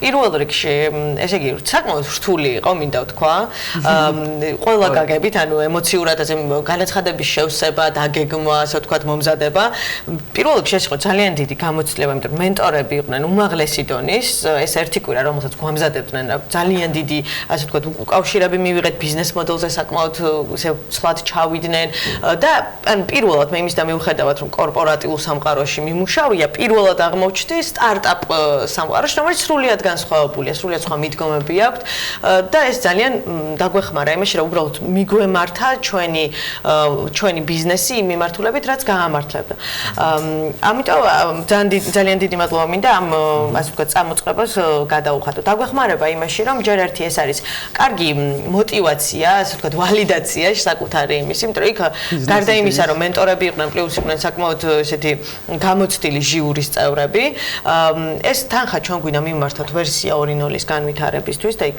სხვადასხვა 2020-ში ხო რომელიც 2020-ში იქნება კი რა თქმა უნდა დაგვეხმარება ძალიან კარგი ძალიან დიდი წარმატებები მინდა გისურვოთ და ისიც უნდა ვთქვა ძლევან რომ აუცილებლად ეს მნიშვნელოვანი იყო რომ ექსპორტის საექსპორტო ბაზრები დაენახა თვითონ ჯიტასაც და ჩვენს და ანუ ეს მომენტი ძალიან მნიშვნელოვანია ხო უკითხავთ აუცილებლად როგორ მარტო საქართველოში არ არის ეს პრობლემა არ დაგტოვებთ ყურადღების გარეშე ძალიან დიდი მადლობა ბიზონჯის დამფუძნებლები სალმე ღუდუშაური და ნატო ტორინჯაძე იყვნენ ჩვენთან სტუმრად მადლობა ლევან შენ ასეთ საინტერესო სტარტაპების წარდგენისათვის არნაკლებ საინტერესო თემით უნდა გავაგრძელოთ კვლავ ლევანთან ერთად ჩვენი ეთერი ალიბაბას აღმასრულებელი დირექტორის თანამდებობა ჯეკვემ რამდენიმე დღის წინ ოფიციალურად დატოვა და ის პენსიაზე გავიდა რატომ მიიღო მან ეს გადაწყვეტილება რას გააკეთებს მომავალში და რა ბედიელის ჩინური ონლაინ ვაჭრობის გიგანტს ამ თემაზე უფრო მეტი უნდა მოვისმინოთ ჩვენგან მით უმეტეს რომ სტარტაპების თემას ვაგრძელებთ და შესაძლოა ხოლოს მომავალში ამ მასშტაბებზეც გავიდეთ მე ყოველ შემთხვევაში ძალიან დიდი სურვილი მაქვს რატომაც არა რაც არ უნდა გასაკვირი იყოს ჯეკმას ბიოგრაფია საოცარია მისი წარუმატებლობების გამო ალბათ ყველას გაქვთ ნანახი ინტერვიუ სადაც დაახლოებით 30 კომპანიაზე საუბრობს რომელმაც ის სამსახურში არ მიიღო როგორც ადამიანები ეუბნებოდნენ მისგან არც პოლიციელი არც მიმტანი არც მენეჯერი და KFC-ის თანამშრომელიც კი არ გამოვიდოდა არდა ჯეკმა დღეს ჩინური ონლაინ ვაჭრობის უმსხვილეს იმპერიას ფლობს და პორტფოლიოს რომ გადახედოთ აღმოაჩენთ რომ ყველა მსხვილი ონლაინ ვაჭრობის პლატფორმა ჩინეთში სწორედ მისი დაფუძნებული და განვითარებულია და ხომ არ გაგიახლებია ინფორმაცია ამ ბოლო დღეების განმავლობაში რას მიაღწია ამ წარუმატებლობის შემდეგ Forbes-ის მიხედვით მისი კაპიტალი რა მასშტაბზეა? 38 მილიარდი დოლარის პატრონი არის ბატონი ჯეკმა და მისი საფიქრალი არ მხოლოდ კომპანიის, არამედ მთელი მსოფლიოს პრობლემებიცაა. ის ხშირად გამოდის მსოფლიო ეკონომიკურ ფორუმებზე სპიკერის რანგში, ესაუბრება სტუდენტებს, ცდილობს განსაზღვროს თუ როგორ იქნება 10, 20 ან 30 წელიწადში მომავალი და ჩვენი ყოველდღიური ცხოვრება. ასეთია იმ ადამიანის ბედი, რომელსაც 100,000 ადამიანზე მეტი დასაქმებული და 10-მდენი კიდევ მომხმარებელი ჰყავს. წარმომიდგენია დაახლოებით რამდენი ეყოლებოდა ალიბაბას დამფუძნებელ საქართველოსთან დაკავშირებით დაინტერესებული, განსაკუთრებით იმ არჩევანის წინაშე როცა დგება ადამიანი, რომ დასაქმებულთა ხმები არ ყოფნის ზოგ შემთხვევაში, მოკლედ ძალიან საინტერესო პროცესი არის ხოლმე ამ განსაკუთრებით კარიერა პოლიტიკაში არ მიდის. თუმცა მისი ცხოვრება და არაორდინალური კარიერა ამით არ მოიწურა და ერთ დღესაც მან პენსიაზე გასვლა გადაწყვიტა, უარი თქვა იმ პასუხისგებლობასა და მოვალეობაზე, რომელსაც ასეთი მასშტაბის კომპანიის ხელმძღვანელი ატარებს. გულწრფელად რომ თქვა, შორიდან ყველაფერი იდეალური ჩანს, მაგრამ წარმოიდგინეთ რა რთულია ისეთი წნეხის ქვეშ ცხოვრება, როდესაც შენი ერთი სიტყვაც კი ჰაერში მილიარდებს ატრიალებს და ბიუჯეტზე ერთი გადაბრუნებული წინადადებაც კი 9 ციფრიან თანხას გაკარგვინებთ. რამდენად გაამართლებს პენსიაზე გასვლის მოლოდინები ჯეკმასთვის 100 წლების შემდეგ გავიგებთ, მანამდე კი ნახოთ როგორ აპირებს საკუთარ თანამშრომლებთან დამშვიდობებას 55 წლის მილიარდერი. You don't have to know a lot of things. You have to find the people who are smarter than you are. For so many years, I always try to find the people who are smarter than I am. And when you find so many smart people, my job is to make sure the smart people can work it together. ეს ახლა უკვე არა ალიბაბას აღმასრულებელი დირექტორის, არამედ ჩვეულებრივი ინგლისურის მასწავლებლის სიტყვებია. მას შემდეგ რაც ჯეკმამ კომპანია ალიბაბა ოფიციალურად დატოვა, მისი თქმით ის რიგითი ადამიანი გახდება და ძველ საქმიანობას დიდი ენთუზიაზმით დაუბრუნდება. 10 სექტემბერს ჩინეთის უმდიდრესი ადამიანი 55 წლის გახდა. მისი თქმით, ქონებით ბილ გეიტს ვერასდროს აჯობებდა, თუმცა შეეძლო პენსიაზე მასზე ადრე გასულიყო და ეს შანსი ხელიდან არ გაუშვა. როგორც მილიარდერი ამბობს, ალიბაბა მას წარმატებასთან ერთად ბევრი თავის ტკივილიც მოუტანა და სწორედ ამიტომ სურს ჩვეულებრივი ადამიანის სტატუსი მოირგოს და 10-15 წლით კვლავ ინგლისურის მასწავლებელი გახდეს. ბოლო პერიოდში განათლებასა და გარემოზე ვარ კონცენტრირებული. ძალიან მნიშვნელოვანია, რომ ყველამ რაღაც სასარგებლო აკეთოს დედამიწისთვის. მე ბევრს ვლაპარაკობ და ხშირად ეს მოსაწყენია, თუმცა ამას მხოლოდ იმიტომ ვაკეთებ, რომ მოწოდებით მასწავლებელი ვარ. ერთადერთი რამ, რისი გაკეთება შემიძლია და გამომდის ადამიანებისთვის განათლების გაზიარებაა. ალიბაბასგან ამ წლების განმავლობაში უამრავი რამ ვისწავლე და ვგრძნობ ამ ცოდნის სხვისთვის გადაცემის პასუხისმგებლობას. არ აქვს მნიშვნელობა ადამიანები რაღაც საკითხებში დამეთანხმებიან თუ არა, მთავარია მე ჩემი მოვალეობა მოვიხადო და ეს ყველაფერი მათ გადავცე. რამდენიმე თვის წინ ალიბაბას აქციების ფასს სიახლის გამოცხადებიდან მხოლოდ ერთი კვირა ჰქონდა რყევები. თუმცა მას შემდეგ რაც ბაზარი მიხვდა, რომ ჩინური იმპერია თავისუფლად შეძლებდა წარმატების მიღწევას დამფუძნებლის გარეშეც, ინდექსმა დაიბრუნა ძველი ფორმა და კვლავ აღმასვლა დაიწყო. საერთაშორისო მედიამ ჯეკმა სამთვისებას პოზიტიური შეფასება მისცა და რამდენიმე გამოცემა აღნიშნა კიდეც, რომ ეს ყველასთვის მაგალითი და ოქროს სტანდარტი უნდა გახდეს. მან მოახერხა ის, რაც სტივ ჯობსმა, ბილ გეიტსმა და ჯერი იანგმა ვერ შეძლეს. თავი გახადა არასაჭირო. განმარტა პეკინის უნივერსიტეტის პროფესორმა ჯეფრი ტოუსონმა, რომელსაც ჩინურ კომპანიაზე არაერთი წიგნი აქვს დაწერილი. ვფიქრობ ინგლისურის მასწავლებლად ბევრად მეტის გაკეთება შემიძლია ვიდრე ალიბაბას გენერალური დირექტორის პოზიციიდან. ამ მიზნისთვის ჩემს არაკომერციულ ორგანიზაციას 10 წელია ვამზადებ. ეს ისა არის იკეთებაც ძალიან დიდი ხანია მსურს და ამას აუცილებლად გავაკეთებ პენსიაზე გასვლის შემდეგ. როგორც ჩანს, ჯეკმასთვის 101,000 თანამშრომელთან გამომშვიდობება მარტივად არ ჩაივლის და ამისათვის კომპანია არც მეტი არც ნაკლები ფეხბურთის სტადიონს დაიქირავებს, რათა ჩინელი გენიოსის გაცილება პომპეზური და მასშტაბური იყოს. Forbes-ის მონაცემებს თუ გადავხედავთ, ნახავთ, რომ ჯეკმას ქონებას არც ერთი და არც მეორე არ აკლია. მისი მონაგარი 38 მილიარდ დოლარს აღემატება. ალიბაბას ღირებულება ნიუ-იორკის საფონდო ბირჟაზე კი თითქმის 9 ტრილიონი, 455 მილიარდი დოლარია. საინტერესოა, რამდენი ჩვენგანი იყო და უარს ამხელა ძალაუფლებაზე და აქტიურ კარიერას დაამთავრებდა სიტყვებით, რომ 38 მილიარდ დოლარს მისთვის ბედნიერება არ მოუტანია.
ახალი სასწავლო წელი საჯარო სკოლებმა ახალი პედაგოგებით დაიწყეს. 12000 საპენსიო ასაკის პედაგოგიდან ფულადი ჯილდოს აღების სანაცვლოდ სკოლა 6200-მა დატოვა. მათ ნაცვლად კი 2083 სკოლიდან 1683 სკოლაში დამატებითი საათები, არსებული პედაგოგების რესურსი და ახალი კადრების მიღებით განაწილდა.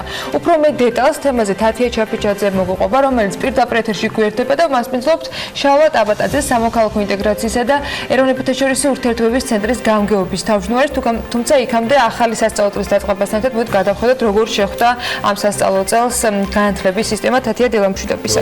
დილა მშვიდობისა. შეიძლება ითქვას, რომ ბოლო ათწლეულების განმავლობაში წელს პირველად სკოლებში ახალი პედაგოგების უპრეცედენტო რაოდენობა მიიღეს. უპრეცედენტოს კი ვიყენებ მხოლოდ იმის გამო, რომ ამ დრომდე სკოლებში ფაქტობრივად არ არსებობდა შანსი იმისა, რომ ახალი კადრი შესულიყო. უფრო მეტი ჩვენ სკოლებში მუშაობდა იმაზე ბევრად მეტი მასწავლებელი, ვიდრე ეს რეალურად იყო საჭირო. ეს ყველაფერი კი საათების მცირე რაოდენობის აღების სანაცვლოდ ხდებოდა. მოქმედი პედაგოგების 60% არასრულ განაკვეთზე იყო დასაქმებული. მას შემდეგ, რაც სამინისტრომ საპენსიო ასაკის მასწავლებლებისთვის ფულადი ჯილდო გამოაცხადა, სკოლა მათმა ნახევარმა დაახლოებით 6200-მდე პირმა უკვე დატოვა, თუმცა ამ კადრების სისტემიდან გასვლა თავისთავად არ ნიშნავს იმას, რომ ამდენივე ახალი კადრი იყო საჭირო. როგორც მასწავლებელთა სახლის ხელმძღვანელმა განგვიმარტა, გამოთავისუფლდა 94,000 საათი, საიდანაც 43000 საათი არსებული რესურსის ხარჯზე შეივსა, ხოლო დანარჩენი, ანუ 51,000 საათი უკვე ახალმა პედაგოგებმა გადაინაწილეს. ჯამში ახალი პედაგოგები არსებული 2083 სკოლიდან 1600-ზე მეტ სკოლაში შევიდა. გამოცხადა ვაკანსია 4080 ადგილზე. 4080 ადგილზე მსურველთა რაოდენობა იყო ძალიან 21000 გადააჭარბა. ამ ეტაპისთვის დაკომპლექტებული არის 90% ამ ვაკანსიების. ვაკანსიებისთვის გასაუბრებები გამოცხადა პირველ ორ ეტაპად. ეს იყო ქალაქის სკოლებში 1 და 2 სექტემბერი, შემდგომ იყო 4 სექტემბერი სოფლის სკოლებისათვის. ეხლა ვაკეთებთ 14-ში, ანუ ხვალ იქნება გასაუბრებები ქალაქის სკოლებში და 15-ში იქნება სოფლის სკოლებისათვის, სოფლის და დაბის სკოლებისათვის. ამის შემდგომ თუ სადმე ვაკანსიები დარჩება, ჩვენ მასწავლებლის სახლს აქვს რამოდენიმე პროგრამა, ეს არის მზა პროგრამებია, გამოცდილი პროგრამებია, ასწავლე საქართველოსთვის, ეს არის 1000 ლარიანი დანამატულსაც ვარდებს ადამიანებს, რომლებიც მიდიან მაღალმთიან, ძირითადად მაღალმთიან სოფლის სკოლებში და ასწავლიან. ჩვენ ვფიქრობთ, რომ ეს მუნიციპალიტეტის დონეზე იქნება და წვრილ-წვრილი საათები დაგვრჩა ახლა ჩვენ ძირითადად რეგიონებში და ეს წვრილ-წვრილი საათები ერთმა მასწავლებელმა რამოდენიმე სკოლაში რო ასწავლოს, უზრუნველყოთ მათი გადაადგილება და მათი მაღალი ანაზღაურება.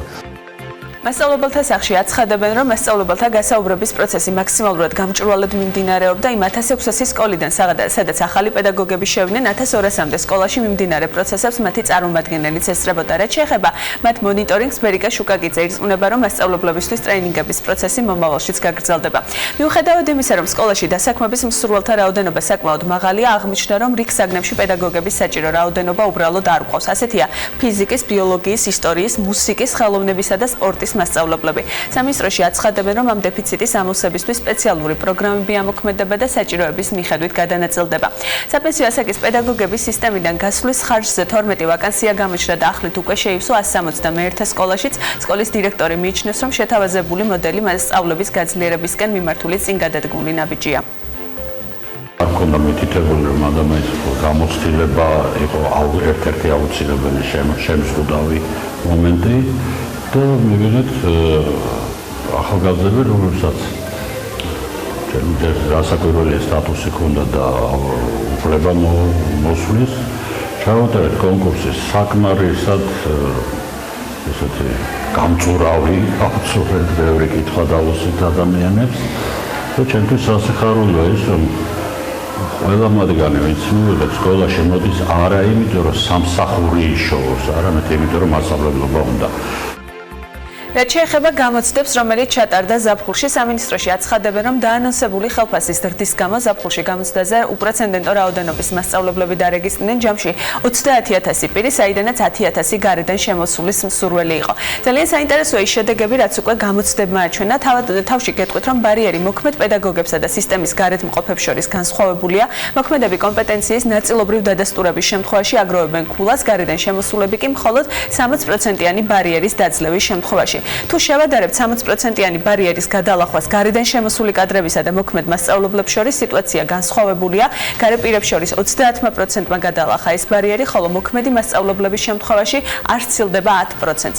სკოლაში მომუშავე პედაგოგების 30%-მა საერთოდ ვერანაირი კრედიტი ვერ დააგროვა, ანუ სრულად ჩაიჭრა, ხოლო 9/4-მა 1-4 კრედიტი დააგროვა, რაც ნიშნავს, რომ მათ ტესტის 20-25% დაძლიეს. ჩვენ ვკითხეთ მინისტრის მოადგილეს ირინა აბულაძეს, თუ რას თავაზობს სისტემა ასეთ პედაგოგებს, აღმოჩნდა, რომ მათთან თუ კი ნებით არ გავლენ სისტემიდან 2019 წლის ბოლომდე, სკოლა დროებით ხელშეკრულებებს გააფორმებს. ეს გადაწყვეტილება კი სრულად დირექტორის გადასაწყვეტი იქნება.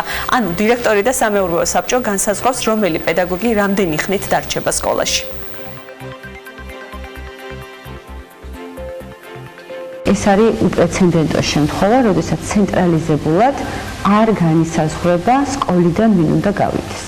ჩვენ საზღვრავთ სკოლაში ვინ შეიძლება შევიდეს და იმისათვის რომ მაქსიმალურად კომპეტენტური კადრი შევიდეს, თუმცა თუ მასწავლებელი იმ კონკრეტულ შედეგებს ვერ მიაღწევს და სკოლა გადაწყვეტს რომ უნდა რომ ყავდეს ეს კონკრეტული მასწავლებელი, მასწავლებლები გადადიან დროებით კონტრაქტებზე, ასე ვთქვათ, ვადიანი კონტრაქტი უფორმდებათ და ეს ვადიანი კონტრაქტი გაუფორმდებათ სკოლასთან შეთანხმებით.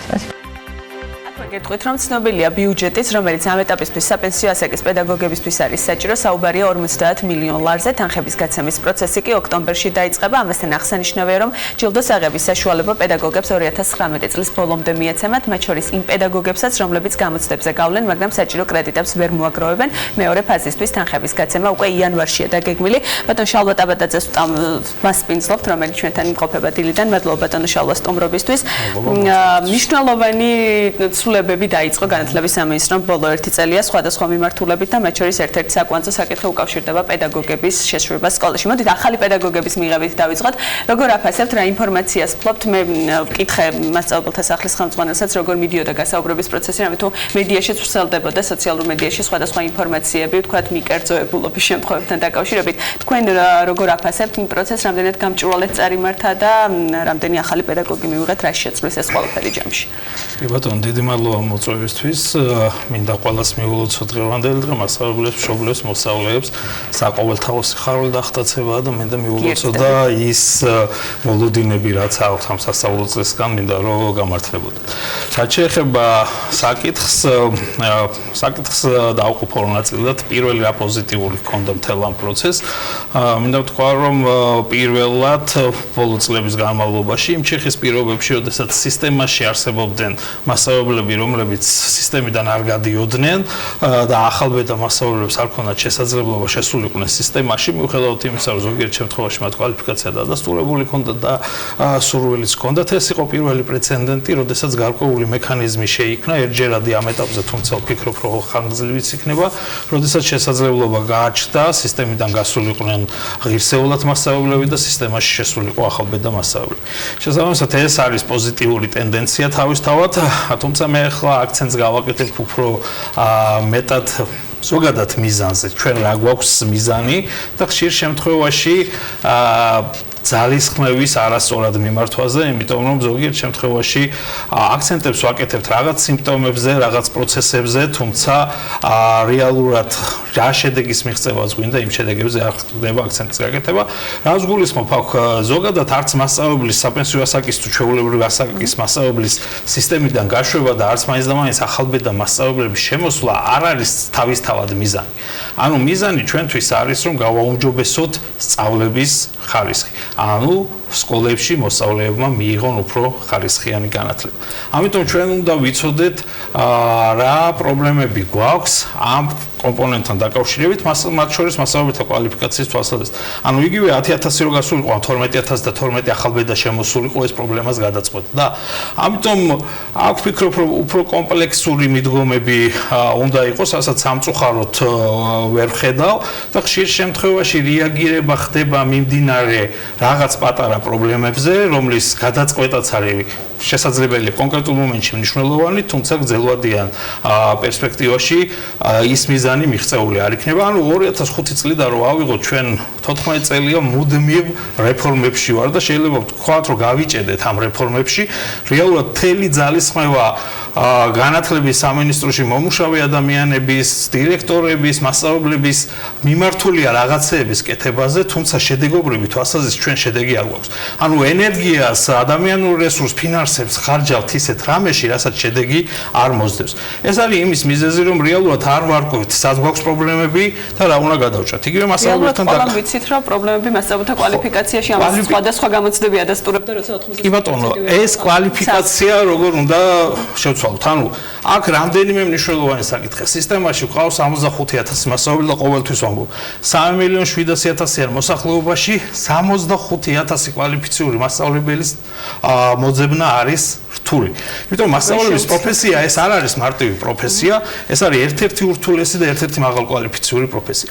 ამიტომ ჩვენ უნდა ვიფიქროთ სისტემაზე, სადაც გვეყოლება შედარებით ნაკლები მასწავლებლები, მაგრამ აქცენტი გაკეთდება მათ კვალიფიკაციაზე. მეორე პრობლემა, რომელიც ყველამ ვიცით, რომ ეს პრობლემა არსებობდა, ვინ შემოდიოდა სისტემაში მასწავლებელთა სტატუსის თვალსაზრისით. ძირითადად ეს იყვნენ ადამიანები, რომლებსაც იგივე უმაღლეს სასწავლებლებში მარტივი გზა ჰქონდათ მასწავლებელთა განათლების პროფესიაში. ანუ ისინი დიდ კონკურენციას არ გადიოდნენ და კვალიფიკაციის თვალსაზრისით იყვნენ ერთ-ერთი დაბალ კონკურენტუნარიანი ადამიანები. რა თქმა უნდა, არ გულისხმობ ყველას, მაგრამ დიდი ნაწილი, ანუ აქ ლაპარაკია, რომ ჩვენ წინა წლებში, მათ შორის საბჭოთა კავშირიდან მოყოლებული ვერ შეგრძელით სისტემაში ყველაზე ნიჭიერი კადრები მოგვეზრდა. ამიტომ ეს უნდა შეიცვალოს, ანუ ეს ვიცით, ეს უნდა შევცვალოთ. მეორე პრობლემა, კარგი, მოვიზიდეთ, ვინც მოვიზიდეთ, ის მოვიზიდეთ. უმაღლეს სასწავლებლებში რა ხდება? ანუ რამდენად დახვეწილია ჩვენი პროგრამები, რამდენად გვყავს მასწავლებელთა განათლების პროგრამაზე ყველაზე კვალიფიციური პროფესორ მასწავლებლები, რომლებსაც შეუძლიათ იმ კადრებიდან რა კადრებსაც მივიღებთ, კარგი იქნება უკეთესი, საშუალო არაუშავს, რა კადრიც არის იმ კადრიდან მიიღოს მაქსიმალური შედეგი. ამისათვის გვჭირდება ჩვენ სერიოზული პროფესორ მასწავლებლები და სერიოზული პროგრამები უმაღლეს საგანმანათლებლო დაწესებულებაში.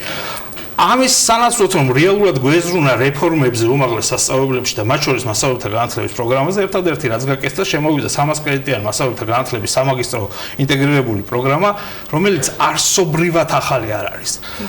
და იქ არსებული პროფესორ მასწავლებლების დიდი უმრავლესობა ბოდიშს მოვითხოვ, მაგრამ თვითონ სკოლაში შესვლის თვალსაზრისით რომ შეუშვათ, დიდ შედეგებს ვერ მიაღწევენ. იმიტომ რომ ვერ ფლობენ თანამედროვე კვლევის მეთოდებს, სამეცნიერო განვითარების თვალსაზრისით სფერო ჩამორჩენილია. მასწავლებლები არიან, რომელიც ვერ ეცნობიან თანამედროვე მიღწევებს განათლების სფეროში, პროფესორ მასწავლებლები, როგორ შეიძლება მათ ასწავლონ 21 საუკუნის მასწავლებელს, რომელმაც 21 საუკუნის ადამიანი უნდა აღზარდოს. და მესამე კომპონენტი, რომელიც ასევე ერთ-ერთი ყველაზე მნიშვნელოვანია, ანუ რაც არ უნდა ჭკვიანი კადრები მივიღოთ, კარგად გავგზავნოთ უმაღლეს სასწავლებლებში, მასწავლებლის პროფესია არის პრაქტიკაზე დაფუძნებული. ანუ მთავარი შენაძენი გამოცდილებით სწავლობს მასწავლებელი და პრაქტიკის საფუძველზე. შესაბამისად, ყველაზე მნიშვნელოვანი არის უკვე სკოლაში შესულ მასწავლებელს კონდეს გარემო, რომელიც ორიენტირებული იქნება ყოველდღიურ რეჟიმში მის პროფესიულ განვითარებას. ანუ სკოლაში შეიძინოს მას შესაბამისი პრაქტიკა და შეძლოს პროფესიული განვითარება. როგორ შეიძლება გაკეთდეს ეს? ერთადერთი სასწავლო პროცესის ძლიერი ხელმძღვანელით და სასკოლო დონეზე არსებული პროფესიული განვითარების პროგრამებით. მთელი სისტემა, რომელსაც მასწავლებელთა პროფესიული განვითარება ქვია თავისი ტრეინინგებით, ეს არის ძალიან მცირედი ეფექტის მომცემი იმასთან შედარებით, რაც არის სასკოლო დონეზე პროფესიული განვითარების.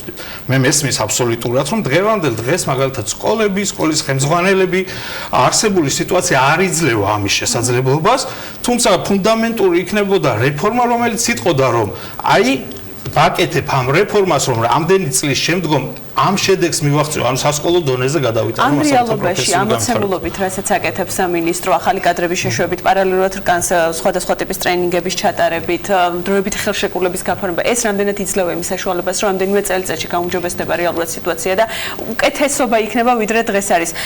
თქვენ, აი მე ვახსენე, რომ დირექტორზე იქნება დიდწილად დამოკიდებული კონკრეტულ პედაგოგებთან გაგრძელდება თუ არა ხელშეკრულება მათ პირად დამოკიდებულებაზე. ეს რამდენად აჩენს იმის რისკებს, რომ ბევრი ძველი პედაგოგი დარჩება ისევ, არ ვიცი, ეს მოხდება მხოლოდ იმ შემთხვევაში, თუ სკოლას არ აყავს კადრი, რომელსაც აქვს ის სტატუსი, რომელიც სამინისტრომ დააწესა, ანუ გამოსდა ჩაბარებული 60 კრედიტიანი პროგრამა და ასე შემდგომ. მხოლოდ ამ შემთხვევაში შეუძლია სკოლის, ანუ როდესაც ალტერნატივა არ აქვს სკოლის დირექტორს, მას შეუძლია პრაქტიკოს მასწავლებლებს გაუგრძელოს კონტრაქტი, რომელმაც სტატუსი ვერ დაადასტურა. მთლიანობაში მე იმის თქმა მინდა, რომ ასე იქნება თუ ისე იქნება, მთლიანობაში ჩვენ იგივე მასწავლებლთა პროფესიული განვითარების ცენტრი და სამინისტრო დღეს არის წვედ ჩავარდნილი იმ სისტემის, რომელიც რამდენიმე წლის წინ თვითონვე შექმნა. ეს არის მასწავლებლთა პროფესიული განვითარების სქემა, რომელიც არსობრივად არ ცვლის მასწავლებელთა კომპეტენციას რეალურად არ ზრდის და სასწავლო პრაქტიკა სკოლაში არცვლის, ანუ უკეთესობისკენ არცვლის და მიუხედავად ამისა მთელი სისტემა ამაზე არის ორიენტირებული. ვიღაცა გამოცდას ჩააბარებს, ვიღაცა გარედაკვირვებას გაივლის, ვიღაცა პრაქტიკის კვლევას ჩაატარებს, რომელსაც აქვს მთლიანად ფორმალიზებული ხასიათი, ან ფორმალურად კეთდება ეს და შემხებლობა არ აქვს. კიდევ ერთხელ რამდენჯერ შევეცადეთ სკოლაში ექსპერიმენტების ჩატარება, ჩვენ ეს ვერ შევძელით იმ ბიუროკრატიული მექანიზმების გამო, რომელსაც სკოლას და სკოლის ხელმძღვანელობას აკისრია. ამიტომ მთელი ეს პროცედურა ორიენტირებულია ფორმალურად სამინისტრომ მასწავლებლები გადაიყვანოს საფეხურიდან საფეხურზე, შემოიყვანოს სისტემაში ვიღაც მასწავლებლებს დროებითი კონტრაქტი ან მუდმივი კონტრაქტი კონდეს და ასე შემდგომ, თუმცა არც ერთი ეს ნაბიჯი არ იძლევა იმას, რომ მაგალითად უფროსი მასწავლებელი რომ გახდება წამყვანი მასწავლებელი, ჩვენ დადასტურებულად ვიცოდეთ, რომ ის ატარებს უკეთეს გაკვეთილს და მოსწავლე იღებს უკეთეს განათლებას. ამის რეალიზების მექანიზმი სამწუხაროდ არ არსებობს და არც პერსპექტივას ვერ ვხედავ სამინისტროს მხრიდან, რომ აქეთკენ მიდიოდეს. ძალიან დიდი მადლობა ბატონო შალვა სტუმრობისთვის.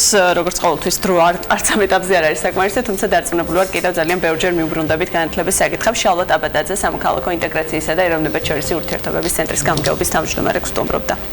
მადლობა თათია. შემდეგ გიერთებით მილოცვაში წარმატებულ სასკოლო სეზონს და არა მხოლოდ სასკოლო საკანონმდებლო სეზონს უსურვებ ყველას, ვინც უნივერსიტეტსა თუ სკოლაში საკუთარ ახალ ეტაპს გადის. მადლობა კიდევ ერთხელ. ჩვენ ამით საქმიანი დილას ვასრულებთ. ხვალდილით რაზე შეხვდებით ერთმანეთს, წინ გელოდებათ საქმის კურსი ეთერებთ, რა თქმა უნდა, მუდმივად განახლებადი სიახლეები BM-წერტილი GZP-ს ერთხელ.